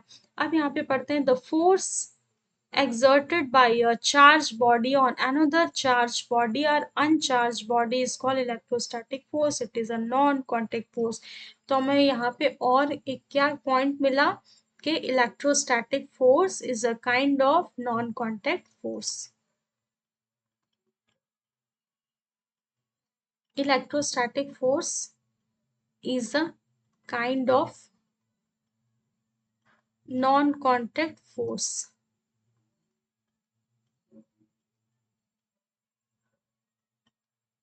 ठीक है, step further, when the charge, जब चार्ज मूव करता है, they constant an electric current in an electric circuit. ठीक है, वो क्या करता है, इलेक्ट्रिक करंट को इलेक्ट्रिक सर्किट में ले जाता है। Is the same current which make a lamp glow on lamp glow are generating a heating effect and magnetic effect.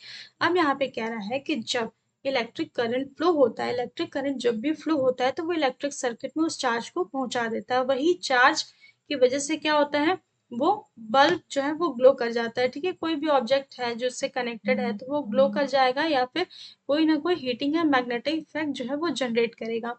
ठीक, तो आई होप ये सारे कॉन्सेप्ट आपको क्लियर हो गए होंगे। अब हम नेक्स्ट कॉन्सेप्ट की ओर बढ़ते हैं, ग्रेविटेशनल फोर्स। ठीक है, तो ग्रेविटेशनल फोर्स जो है उसको हम यहाँ पे ऑब्जर्व करते हैं। ठीक है, देखो, ग्रेविटेशनल फोर्स के बहुत सारे मतलब जो एग्जांपल है आप अपने डेली लाइफ में देखते होंगे, एक्सपीरियंस करते होंगे। अब देखिए यहाँ पे कि ये कोई, मान लीजिए सपोज करिए कोई ऑब्जेक्ट है, इसको हम थ्रो कर रहे हैं, तो थ्रो करने पे नीचे ही क्यों जा रहा है, नीचे ही।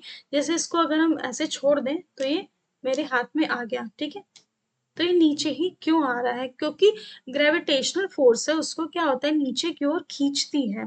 ठीक है, अब जैसे कि पेड़ है, उस पे फल लगे होते हैं, तो फल नीचे की ओर ही क्यों गिरते हैं, ऊपर क्यों नहीं चले जाते हैं, क्योंकि ग्रेविटेशनल फोर्स की वजह से होता है। ठीक है, और सेम वही फुटबॉल है, फिर ये फिर लड़की है, ये जंप कर रही है किसी एक हाइट से, तो फिर क्या है, जंप करने के बाद ये नीचे ही आएगी।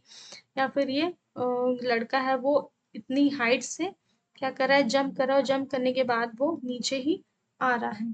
ठीक है, तो ये सारे ग्रेविटेशनल फोर्स के क्या है, एग्जाम्पल्स हैं। अब यहाँ पे कह रहा है, why do all the object fall towards अर्थ। सारे ऑब्जेक्ट्स जो है वो अर्थ की ओर ही क्यों गिरते हैं, तो वही अभी मैंने बताया, ग्रेविटेशनल फोर्स की वजह से होते हैं। देखिए, is there any force which act on them, what exert this force. ठीक है, ये लड़की कह रही है कि क्या कोई फोर्स है जो उस पर एक्ट कर रहा है, और वो मतलब क्या एक्सर्ट कर रहा है। Since all object fall towards the earth. ठीक है, सारे ऑब्जेक्ट जो अर्थ की ओर वो फॉल करते हैं, इसका मतलब ये है कि अर्थ क्या कर रहा है, उसको अट्रैक्ट कर रहा है, यानी अपनी ओर खींच रहा है। The force with which the earth attract object toward itself is called gravitational force. ठीक है, अर्थ क्या कर रहा है, उस ऑब्जेक्ट को अपनी ओर खींच रहा है, तो ग्रेविटेशनल फोर्स की हेल्प से खींच रहा है। The gravitational force exerted by earth is also called force of gravity या सिंपल ग्रेविटी। ठीक है, तो जो ग्रेविटेशनल फोर्स एक्सर्ट कर रहा है वो अर्थ यानी कोई भी ऑब्जेक्ट ग्रेविटेशनल फोर्स की हेल्प से अर्थ की ओर अट्रैक्ट हो जा रहा है तो उसी को हम फोर्स ऑफ ग्रेविटी या सिंपल ग्रेविटी हम कह सकते हैं। Since the gravitational force act without contact with the object it attracts. ठीक है, तो यहाँ पे एक पॉइंट हमको मिल रहा है कि जो भी ग्रेविटेशनल फोर्स है, ग्रेविटेशनल फोर्स कैसा फोर्स है, नॉन कॉन्टेक्ट फोर्स है। ठीक, ग्रेविटेशनल फोर्स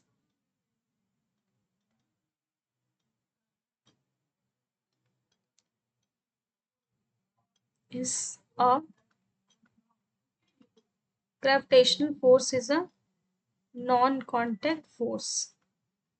ठीक है, देखिए जितने भी स्लाइड पे मैंने बताया है अलग से लिख करके, वो आप सारी चीजें जो है ध्यान रखिएगा कि वो कौन सा फोर्स किस टाइप का है। ठीक है, ग्रेविटेशनल फोर्स नॉन कांटेक्ट है, कौन सा कांटेक्ट फोर्स है, कौन सा नॉन कांटेक्ट फोर्स है, ये सब मैंने स्लाइड में अलग से लिखा है और सबको आप एक कॉपी पे नोट डाउन जरूर कर लीजिएगा ताकि आपको एक लिस्ट मिल जाए और जब भी एग्जाम हो तो आप एक बार रिवाइज कर लें और जा करके एग्जाम दे आए। क्योंकि ये सारे क्वेश्चंस जो है एमसीक्यू में पूछे जा सकते हैं, या कोई कॉम्पिटिटिव एग्जाम अगर आप देंगे तो उसमें भी ये एमसीक्यू में जरूर पूछे जा सकते हैं। ठीक है, अब आगे बढ़ते हैं। Gravitational force is always an attractive force. Obviously gravitational force एक अट्रैक्टिव फोर्स है। अनलाइक मैग्नेटिक फोर्स और electrostatic force which can either be attractive और रिपल्सिव। ठीक है, जबकि मैग्नेटिक या इलेक्ट्रोस्टैटिक फोर्स ये अट्रैक्टिव या रिपल्सिव दोनों हो सकते हैं, लेकिन ग्रेविटेशनल फोर्स क्या होता है, ग्रेविटेशनल फोर्स एक अट्रैक्टिव फोर्स है, जबकि मैग्नेटिक फोर्स या इलेक्ट्रोस्टैटिक फोर्स वो अट्रैक्टिव भी हो सकता है और रिपल्सिव भी हो सकता है। You might have notice that when an object is drop from a height, आपने कभी नोटिस किया जैसे ये लड़का है इस बॉल को एक हाइट से थ्रो कर रहा है, तो थ्रो करने के बाद क्या हो रहा है, ये ऑब्जेक्ट, ये बॉल जो है वो नीचे की ओर आ रहा है। ठीक है, object is drop from a height. ठीक है, एक हाइट से हम उस ऑब्जेक्ट को ड्रॉप करें, take a straight vertical path downward, वो क्या है, एक मतलब वर्टिकली स्ट्रेट पाथ ट्रेवल करके नीचे की ओर गिर रहा है बिफोर टचिंग द ग्राउंड। ठीक है, when an object is thrown vertically upwards, उस मतलब सिमिलरली एक अदर सिचुएशन जिसमें किसी ऑब्जेक्ट को अगर हम वर्टिकली अपवर्ड डायरेक्शन में फेंकते हैं, the object move up straight. ठीक है, ऑब्जेक्ट क्या होगा, स्ट्रेट मूव करेगा, फिर धीरे से क्या होगा, उसकी स्पीड कम होगी, फिर कुछ टाइम के लिए, कुछ सेकंड के लिए वो स्टॉप होगा। स्टॉप कब होगा, टॉप पे। ठीक है, अभी मैं समझा रही हूँ उसको। Then take a straight vertical path downward. अब देखिए ये जो लड़की है, ठीक, इसने एक बॉल को थ्रो किया, तो बॉल जो है एकदम वर्टिकली अपवर्ड डायरेक्शन में गया और टॉप पे पहुंचने के बाद कुछ सेकंड के लिए बॉल जो है वो टॉप पे ही होल्ड हो गया। ठीक है, होल्ड हो गया, उसके बाद फिर सेम डायरेक्शन में यानी वर्टिकली डाउनवर्ड, यानी ऐसा नहीं कि हमने वर्टिकली फेंका तो वो बेंड करके अपने डायरेक्शन को चेंज करके नीचे की ओर आएगा, ऐसा नहीं होगा। अगर हमने वर्टिकली उसको फेंका है बॉल को तो बॉल भी वर्टिकली डाउनवर्ड ही आएगा। ठीक है, तो वही यहाँ पे हमको समझा रहा है।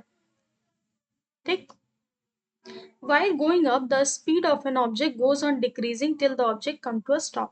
अब यहाँ पे कह रहा है कि जैसे ही हम किसी ऑब्जेक्ट को फेंकते हैं, ठीक है, ऊपर की ओर, मान लीजिए बॉल को हमने ऐसे पुश किया, ठीक है, ऊपर की ओर पुश किया, पुश करने के बाद एक पहले तो स्पीड उसकी बहुत ज्यादा होगी, लेकिन जैसे ही वो टॉप पे पहुंचेगा उसकी स्पीड जो है कुछ सेकंड्स के लिए स्लो डाउन होगी और स्लो डाउन होगी फिर से वो उसी स्पीड से नीचे की ओर आ जाएगा। ठीक है, तो यहाँ पे वही चीज कह रहा है, till the object come to a stop. ठीक है, object goes on decreasing till the object come to a stop, its direction of motion changes and while coming down the speed goes on increasing। वही कह रहे हैं, वो top पे जैसे ही पहुंचेगा उस मोमेंट पे उसकी स्पीड कम होगी, स्लो डाउन होगी, फिर उसके बाद जैसे ही वो नीचे की ओर आएगा उसकी स्पीड फिर बढ़ जाएगी और वो नीचे की ओर सेम डायरेक्शन में आएगा। अगर वर्टिकली डायरेक्शन में हमने थ्रो किया है तो वर्टिकली डायरेक्शन में ही वो नीचे की ओर आएगा वर्टिकल मोशन परफॉर्म करके। ठीक है, when it move in a vertical direction under the influence of gravitational force. ठीक है, वही चीज है। Does the earth pull every object with equal force. यहाँ पे कह रहा है कि क्या अर्थ जो है हर ऑब्जेक्ट को इक्वल फोर्स से पुल करता है, तो इसका आंसर होगा नो। ठीक, अब इसी चीज को हम समझेंगे आगे इस कॉन्सेप्ट से। ठीक है, वेट एंड इट्स मेजरमेंट। अब इस टॉपिक को हम समझते हैं।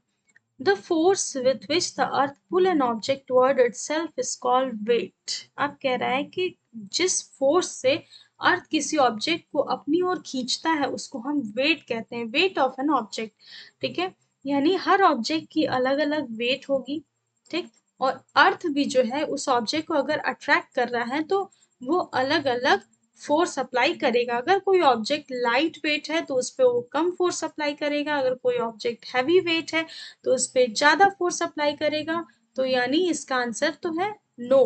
क्या अर्थ किसी भी ऑब्जेक्ट को, मतलब अर्थ पे प्रेजेंट जो भी ऑब्जेक्ट है, क्या उन सबको इक्वल फोर्स से अट्रैक्ट करता है? तो नो, इक्वल फोर्स से अट्रैक्ट नहीं करता। क्यों नहीं करता? तो हर ऑब्जेक्ट का वेट जो है वो अलग अलग होता है, इसकी वजह से वो सबको इक्वल फोर्स से अट्रैक्ट नहीं करता। आई होप ये पॉइंट क्लियर हो गया होगा। The weight measure how strongly an object is pulled by the earth. Weight ही हमें बताता है मेजर करके कि कोई भी ऑब्जेक्ट जो है वो अर्थ की ओर कितने मतलब फोर्स से अट्रैक्ट है, कितना स्ट्रांगली अट्रैक्ट है। Since the weight is a force, weight भी एक तरीके का फोर्स है, and it measure in the same unit as that of force. देखिए अब यहाँ पे कह रहा है कि वेट, अब जैसे आपके दिमाग में ये आया होगा कि मैम वेट को तो हम केजी में मेजर करते हैं। ठीक, क्योंकि वेट भी क्या है, एक तरीके का मास है। ठीक है, मास को हम क्या करते हैं, केजी में या फिर ग्राम में ऐसे मेजर करते हैं। आप लोग कॉमन लैंग्वेज में जैसे आपसे कोई पूछे कि आपका वेट कितना है तो आप बोलेंगे 40 kg, 52 kg। ठीक है, तो आप केजी में मेजर करते हैं। लेकिन यहाँ पे कह रहा है कि वेट क्या है, weight is a kind of force. ठीक है, वेट क्या है, weight is a kind of force. ठीक है, वेट एक टाइप का फोर्स है, इसी वजह से यहाँ पे जो कह रहा है therefore SI unit of weight is also newton. ठीक है, तो अब यहाँ पे एसआई यूनिट वेट की क्या बता रहा है, एसआई यूनिट जो है वो न्यूटन बता रहा है। अब ये समझ में आया? ठीक है, आई थिंक अब ये कोई भी डाउट नहीं रहेगा कि मैम वेट जो है उसको केजी मेजर करते हैं, बट यहाँ पे एसआई यूनिट जो है उसकी क्या है, न्यूटन क्यों लिखी है? क्योंकि वेट एक टाइप का फोर्स है और फोर्स की वजह से वेट का एसआई यूनिट जो है वो न्यूटन है। ओके, अब यहाँ पे देखिए, earth pull every object with equal force. अब यहाँ पे एक एक्टिविटी हम परफॉर्म करेंगे और एक्सप्लोर करेंगे क्या अर्थ पे जो प्रेजेंट जो भी ऑब्जेक्ट है उसको वो इक्वल फोर्स से अट्रैक्ट कर रहा है या फिर नहीं। तो एक्टिविटी 5.9 में हम देखेंगे। देखिए इस एक्टिविटी को हम समझाते हैं। यहाँ पे 3 तरीके की स्प्रिंग ले ली है हमने। ठीक है, और 3 तरीके का ऑब्जेक्ट है। इससे जो है यहाँ पे एक पेंसिल हम हैंग कर देते हैं। ठीक है, अब यहाँ पे 3 ऑब्जेक्ट्स में क्या क्या लेना है, एक तो पेंसिल बॉक्स लेनी है, हाँ पेंसिल बॉक्स, टिफिन बॉक्स या फिर स्मॉल स्टोन। ठीक है, तो यहाँ पे ये सपोज करिए पेंसिल बॉक्स है या टिफिन बॉक्स है या स्टोन है। यहाँ पे मैं लिख भी दे रही हूँ। ठीक है, स्टोन है और ये क्या है, ये टिफिन बॉक्स है। हालांकि ये टिफिन बॉक्स जैसा लग नहीं रहा है बट एज्यूम करने में क्या जाता है। ठीक है, और ये पेंसिल बॉक्स है। ठीक, पेंसिल बॉक्स है। ठीक है, तो ये तीनों ऑब्जेक्ट्स हैं। अब कह रहा है hang one end of spring from a nail. ठीक है, ये जो स्प्रिंग है उसका एक एंड हमने कांटी से हैंग करके रखा और दूसरे एंड पे हमने ऑब्जेक्ट को हैंग करके रखा है। ठीक है, सारी कंडीशंस में यही है। स्प्रिंग का एक एंड जो है वो नेल से अटैच है, कांटी से, और दूसरा एंड जो है वो ऑब्जेक्ट से अटैच है। ठीक, अब फिर हमको ऑब्जर्वेशंस करनी है स्प्रिंग की। ठीक, अब यहाँ पे देखना है now hang the other object one by one, notice the stretch in spring each time. अब हमें नोटिस करना है, एक ऑब्जेक्ट को रखेंगे उसके बाद जितने भी ऑब्जेक्ट हैं सबको वन बाय वन हम रखेंगे, फिर स्प्रिंग की स्ट्रेचिंग को नोट करना है। Is the stretch caused by each object the same. अब यहाँ पे कह रहा है कि जितने भी ऑब्जेक्ट हैं उनकी स्ट्रेचिंग, मतलब उनका जितने भी ऑब्जेक्ट को हमने हैंग करके रखा है क्या उसकी वजह से स्प्रिंग की स्ट्रेचिंग सेम होगी या डिफरेंट होगी। तो यही चीजें तो हमें एक्सप्लोर करनी है, ऑब्जॉर्व करनी है, ऑब्जर्वेशंस करनी है। तो देखिए जो पेंसिल बॉक्स है वो सबसे लाइट वेट है। ठीक है, आप अपने मतलब ऐसे दिमाग से सोचिए कि पेंसिल बॉक्स है वो सबसे लाइट वेट है। ठीक, उसके बाद क्या होगा, tiffin box pencil box comparison में थोड़ा वेटेड होगा, ठीक है। और सबसे हैवी वेट क्या होगा, स्टोन का होगा, ठीक है। तो पेंसिल के केस में मान लीजिए स्प्रिंग जो है वो एकदम ऐसी होगी, मतलब जैसे एकदम न्यू न्यू स्प्रिंग होती है ना बिना स्ट्रेच के, तो पेंसिल बॉक्स के केस में स्प्रिंग की जो स्ट्रेचिंग है वो बहुत ही कम, मतलब बहुत ही कम यानी नेग्लिजिबल होगी, ठीक है। और टिफिन बॉक्स के कंपैरिजन में पेंसिल टिफिन बॉक्स की जो स्ट्रेचिंग है स्प्रिंग की वो पेंसिल के कंपैरिजन में थोड़ी सी ज़्यादा होगी, ठीक। और स्टोन की जो स्ट्रेचिंग है वो इन दोनों के कंपैरिजन में सबसे ज़्यादा होगी। क्यों ऐसा हो रहा है, ठीक है। ऐसा इसलिए हो रहा है कि यहाँ पे वेट जो है वो मेजर, मतलब वेट जो है वो यहाँ पे, सॉरी, इस एक्सपेरिमेंट से, इस एक्टिविटी से हम यही सीख रहे हैं कि वेट जो है वो स्ट्रेचिंग पे अफेक्ट कर रहा है, यानी वेट जो स्ट्रेचिंग को अफेक्ट कर रहा है। जैसे when an object is hang from a spring, जब हम किसी ऑब्जेक्ट को स्प्रिंग से हैंग करते हैं, the spring stretches due to force applied on the object by the earth, ठीक है। यानी अर्थ उस पे कितना फोर्स अप्लाई कर रहा है ये उसके वेट पे डिपेंड करते हैं। यानी पेंसिल बॉक्स का अगर वेट मान लीजिए 1 kg है, ऐसा होगा नहीं, बस एक मानने की बात है, मान लीजिए पेंसिल बॉक्स का वेट 1 kg है, टिफिन बॉक्स का 2 kg है, और स्टोन का जो है वो 5 kg है, ठीक है। तो अर्थ जो है वो 1 kg के अकॉर्डिंग फोर्स अप्लाई करेगा, और मतलब 1 kg के अकॉर्डिंग या 2 kg या 5 kg के अकॉर्डिंग जो है वो फोर्स अप्लाई करेगा उस ऑब्जेक्ट पे।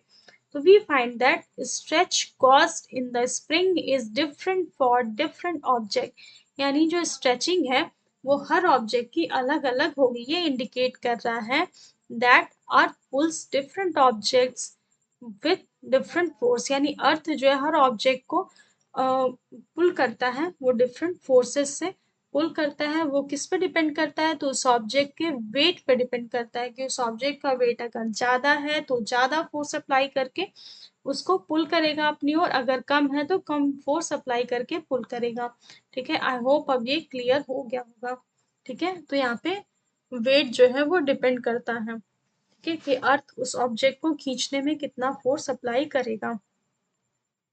अब यहाँ पे स्प्रिंग बैलेंस की बात कर रहा है। अ spring balance is a simple device, spring balance एक सिंपल डिवाइस है जिसका यूज हम करते हैं वेट मेजर करने के लिए या फोर्स को मेजर करने के लिए। It consist of spring fixed at one and, spring को एक एंड से फिक्स कर देते हैं, हुक से अटैच करते हैं, और दूसरे एंड पे हम वेट को रखते हैं। When we hang an object from the hook, जब हम हुक से जो है उस ऑब्जेक्ट को हैंग करते हैं, the spring stretches and the amount of stretching gives the weight of an object, ठीक है। तो जैसे कि यहाँ पे मान लीजिए स्प्रिंग बैलेंस है, ठीक है, स्प्रिंग बैलेंस है, और यहाँ पे हम एक ऐसे करके हुक जो है वो अटैच कर दिए। अब हम इस हुक पे मान लीजिए कोई ऑब्जेक्ट जो है उसको हैंग कर दिए हैं, ठीक। इस ऑब्जेक्ट मतलब इस हुक से हम इस ऑब्जेक्ट को हैंग कर दिए हैं। अब यहाँ पे जो है, अब यहाँ पे ये स्ट्रेचिंग बताएगी कि इस ऑब्जेक्ट का वेट जो है वो कितना है, ठीक है। यानी इस ऑब्जेक्ट के वेट के अकॉर्डिंग इस स्प्रिंग की स्ट्रेचिंग होगी। तो वहां पे कह रहा है there is a scale on balance, ये क्या है, एक स्केल है on balance which is mark to show that the weight यानी फोर्स इन न्यूटन, ठीक है। अब यहाँ पे जो भी इस ऑब्जेक्ट का वेट होगा उसको हम क्या करेंगे, न्यूटन में मेजर कर लेंगे, ठीक है। Usually there is also another scale to show the corresponding value of mass in gram, ठीक है। और अनदर स्केल है जिसमें हम जो इस करस्पॉन्डिंग वैल्यू जो भी आएगी उसको हम ग्राम में मेजर करेंगे। These value have been marked with the assumptions that the spring balance is used on the earth with the earth's gravitational force attracting the object, ठीक है। अर्थ का जो भी ग्रेविटेशनल फोर्स है वो ऑब्जेक्ट को अट्रैक्ट करेगा। तो ये डिपेंड, मतलब ये स्प्रिंग बैलेंस जो हमें यही बताएगा कि अर्थ किसी भी ऑब्जेक्ट को कैसे अट्रैक्ट करता है और कितने फोर्स से वो ऑब्जेक्ट को अट्रैक्ट करेगा, ठीक है। अगर हैवी वेट का ऑब्जेक्ट है तो उतना ही ज़्यादा फोर्स अप्लाई करना पड़ेगा अर्थ को उसको अपनी तरफ खींचने के लिए। अगर लाइट वेटेड है ऑब्जेक्ट है तो उसको उतना कम फोर्स अप्लाई करना पड़ेगा उसको अपनी ओर खींचने के लिए, ठीक है। Let us learn to measure the weight using a spring balance. ठीक है, हमने यहाँ पे सीखा कि स्प्रिंग बैलेंस का यूज करके हम कैसे वेट को मेजर कर सकते हैं। Let us familiarize ourselves with a spring balance the way we did the thermometer earlier। ठीक है, और इसी चीज को हम थर्मामीटर से भी सीख सकते हैं, जो कि हमने चैप्टर 6 के टेम्परेचर एंड इट्स मेजरमेंट वाले चैप्टर में हमने थोड़ी बहुत बातें सीखी थी, पढ़ी थी। अब हम एक्टिविटी 5.10 को देखते हैं, जो कि यहाँ पे है, ये वाला। Look at the spring balance as shown in figure 5.13 carefully, जो कि अभी हम देखेंगे। And what is the maximum weight it can measure? अब यहाँ पे कह रहा है कि कितना maximum weight जो है वो measure कर सकता है। The maximum weight it can measure is 10 Newton, यानी जो स्प्रिंग बैलेंस है वो कितना वेट मेजर कर सकता है, तो 10 न्यूटन का वेट वो मेजर कर सकता है। This scale ranges from 0 to 10 Newton, यानी इस स्केल की रेंज 0 से 10 न्यूटन तक की होती है। ठीक है, इसी की बात कर रहा है कि इसकी जो रेंज होती है ना, 0 से, सॉरी यहाँ नहीं लिखा है, मतलब 0 से 10 न्यूटन तक इसकी रेंज होती है। ठीक, इस स्प्रिंग बैलेंस की। फिगर 5.13 यहाँ पे देखिए। The weight difference indicates 0 to 1 Newton, between 1 to 2 Newton is 1 Newton। मतलब यहाँ पे देखिए ओवरऑल यही समझाने का कोशिश कर रहा है कि यहाँ पे देखिए सारे स्केल्स हैं, और ये स्केल जो है इसके बीच में कितने डिविजन्स हैं, तो इनके बीच में जो है यहाँ पे 5 डिविजन्स ऑलरेडी दिए गए हैं।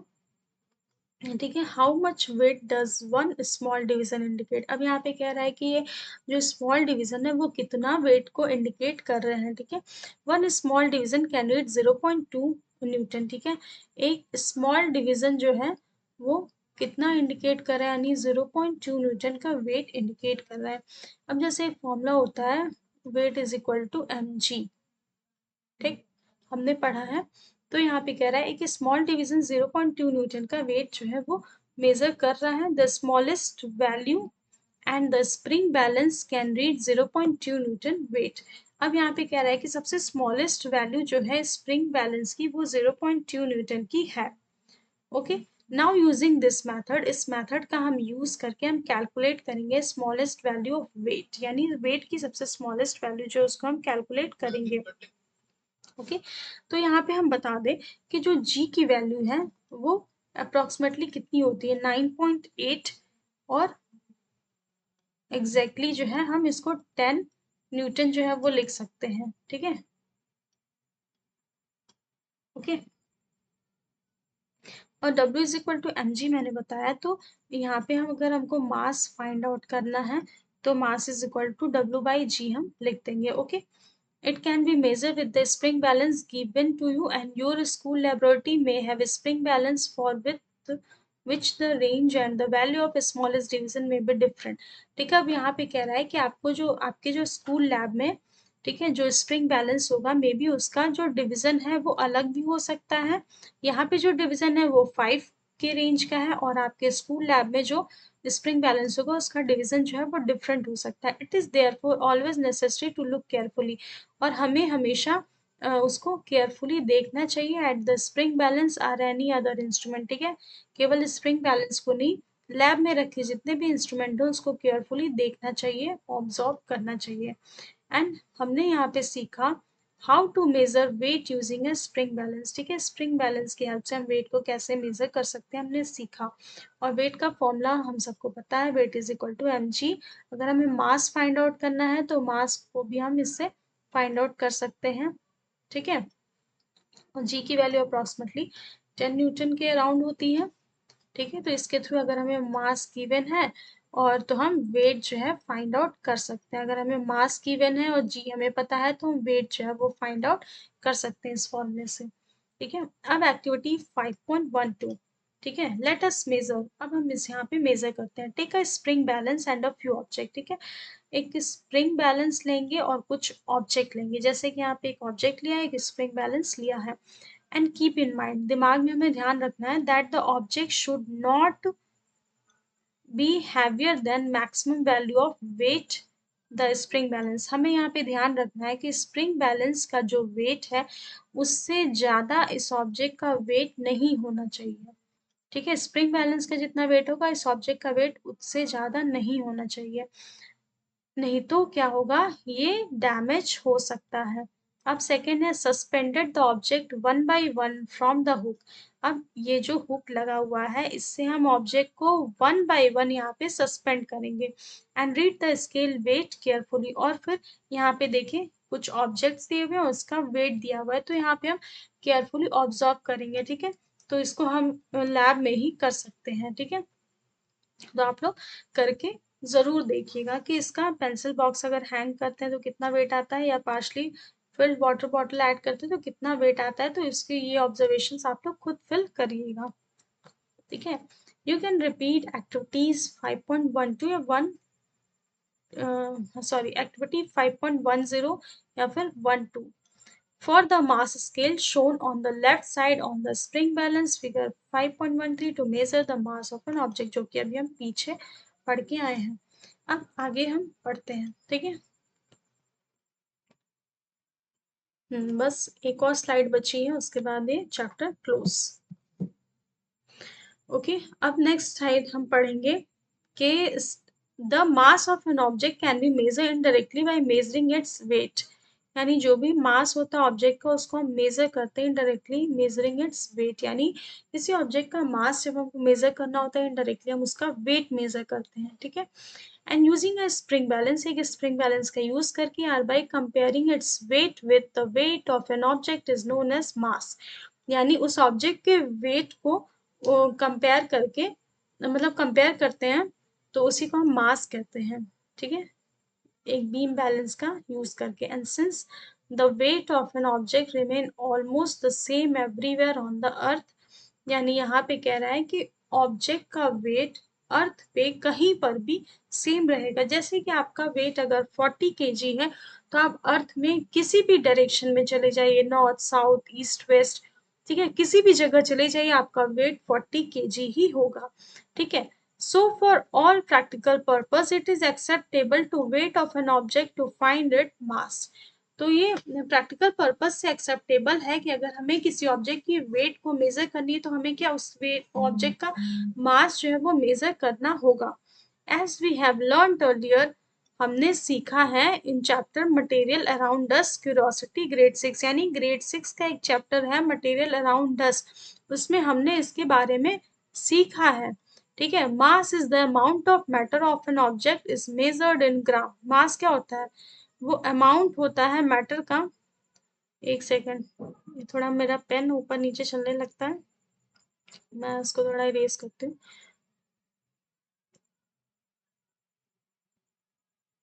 ओके,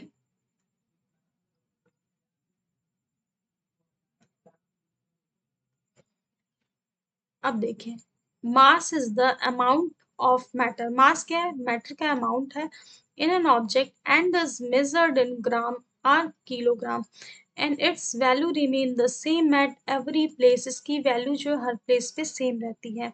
यानी जैसे कि मास, जैसे मान लीजिए कोई ऑब्जेक्ट है, ठीक, इसके अंदर जो है कितना मास जो है वो प्रेजेंट है। ठीक है, मान लीजिए कोई ऑब्जेक्ट है, बॉल ही है, ठीक है, बॉल है, उसके अंदर उसका कितना मास जो है, मतलब सॉरी मास नहीं, मैटर, कितना मैटर प्रेजेंट है, वही कहलाएगा ऑब्जेक्ट का मास। ठीक, अभी भी नहीं क्लियर हुआ। जैसे कि सपोज करिए कोई बलून है, उसमें बहुत सारा आपने एयर जो है वो फिल करके रखा है, तो उस बलून का जो वेट है वो किस पर डिपेंड करेगा, उसके अंदर कितनी हवा भरी गई है। ठीक है, उस पर डिपेंड करेगा कि उस एयर का वेट कितना है। जितना वेट होगा उतना ही उस बलून का मास होगा। ठीक, अगर कम होगा तो उसका मास कम होगा, अगर ज्यादा होगा तो उसका मास ज्यादा होगा। उसको हम मास को कैसे मेजर करते हैं, तो ग्राम या केजी में उसकी वैल्यू जो है सेम होती है हर प्लेस पे। वेट ऑन अनदर हैंड, ठीक है, वेट के बारे में बात करते हैं तो weight is the gravitational force with which the earth और another planet pulls an object. ठीक है, वेट क्या होता है, वेट एक टाइप का ग्रेविटेशनल फोर्स है जिसमें, जिसके थ्रू क्या होता है, अर्थ या किसी अदर प्लैनेट पे हम ऑब्जेक्ट को पुल करते हैं, खींचते हैं। since gravitational force can vary very slightly from place to place on the earth। अब यहाँ पे कह रहा है कि ग्रेविटेशनल फोर्स जो है वो प्लेस टू प्लेस जो है वो वैरी करता है। कैन बी वेरी डिफरेंट और डिफरेंट प्लैनेट्स, यानी जैसे कि अर्थ पे सबसे ज्यादा ग्रेविटेशनल फोर्स है, तो ऐसा नहीं है कि मून पे, मार्स पे या वीनस पे हर जगह ग्रेविटेशनल फोर्स आपको मिलेगा, ऐसा नहीं। यानी जो ग्रेविटेशनल फोर्स है वो प्लेस टू प्लेस वेरी करता है या प्लैनेट्स टू प्लैनेट्स वेरी करता है। And weight can change but mass does not. ठीक है, ये एक इम्पॉर्टेंट लाइन है कि वेट जो है वो चेंज हो सकता है लेकिन कभी भी मास चेंज नहीं हो सकता। सपोज आपका वेट जो है, मान लीजिए अर्थ है और ये मून है। मून तो बहुत गड़बड़ बन गया, थोड़ा सा इसको अच्छा बनाते हैं। ठीक है, सपोज करिए ये मून है। ठीक है, यहाँ पे देखते हैं हम। ठीक है, ठीक है, यहाँ पे मून है और ये क्या है, अर्थ है। ठीक है, अब मान लीजिए सपोज करिए आपका वेट जो है यहाँ पे 40 kg है। 40 नहीं, सपोज करिए 30 kg है।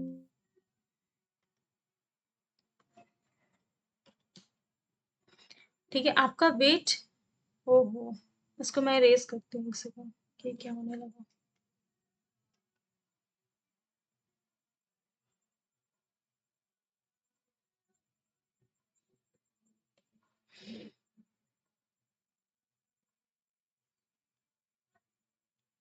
ठीक है, थोड़ा सा डिस्टर्ब हो गया था, सॉरी उसके लिए।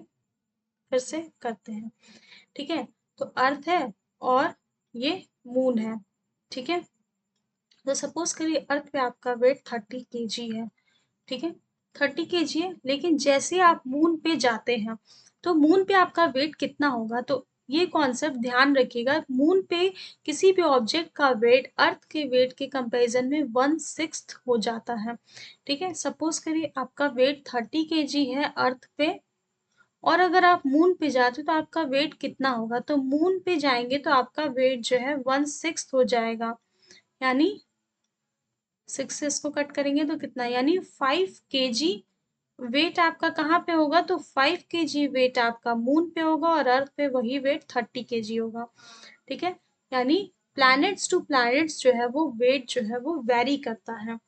ठीक है, the gravitational force of different planet on an object is different, thus the weight of an object is different on different planet. वही बात, वही चीजें यहाँ पे भी लिखी हुई है।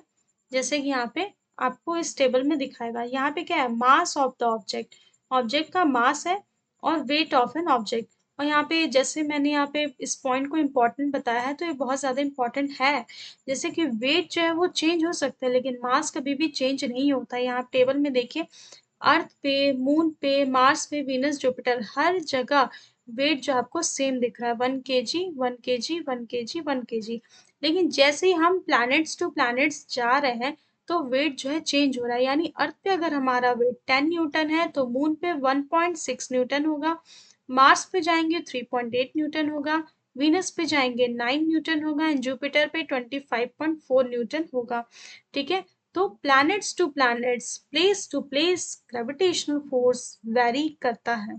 ठीक है, सॉरी, वेट जो है वेरी करता है ग्रेविटेशनल फोर्स भी। ठीक है, a step further, in everyday life, particularly for the goods we commonly use, we are more interested in the amount of matter in an object rather than the force applied by Earth upon it, its weight. However, though while the unit of mass are used instead of the term mass, the term weight is typically used. For example, it is said to be the weight of wheat bag is 10 kg, but in scientific use, this is not correct. It is important to use the correct term with the correct unit even if everyday language is more casual। अब यहाँ पे कह रहा है कि जो wheat bag है वो 10 kg है, तो 10 kg ऐसे कहना जो है वो साइंटिफिक यूज में सही नहीं होगा। मतलब हमेशा हमको क्या हो रहा है, जब भी हम किसी चीज को मेजर करते हैं तो हम उसको एक करेक्ट टर्म में या करेक्ट मतलब वे में हमको बोलना चाहिए। ठीक है, अब फ्लोटिंग एंड सिंकिंग के बारे में बात कर लेते हैं। तो we place some object on water, some of them float, while other fall on the bottom. The gravitational force of Earth is acting on all object. They why don't all object fall to bottom? अब यहाँ पे लड़की पूछ रही है कि जब हम ऑब्जेक्ट, जैसे कि मान लीजिए ये पानी है और इसमें हम ऑब्जेक्ट को प्लेस कर रहे हैं, ठीक है, ये पूरा इस वेसल में पानी भरा हुआ है, उसमें कोई भी ऑब्जेक्ट अगर हम डाल रहे हैं, तो इस लड़की का सवाल ये है कि कुछ ऑब्जेक्ट जो है वो सिंक करके बॉटम पे आ जा रहे हैं, जबकि कुछ ऑब्जेक्ट यहाँ पे फ्लोट कर रहे हैं। ठीक, तो ऐसा क्यों हो रहा है? तो while taking out water from a bucket filled with water using a mug, do you notice that the mug feels lighter when it is inside water? Let us try to understand this. जैसे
stop recording पूछ रहा, stop कर देना। तो वो बीच में उतना। नहीं रुक जाओ, स्टॉप कर रहे हो, उसके बाद दोबारा स्टार्ट करके इससे आगे अपना कर लेना।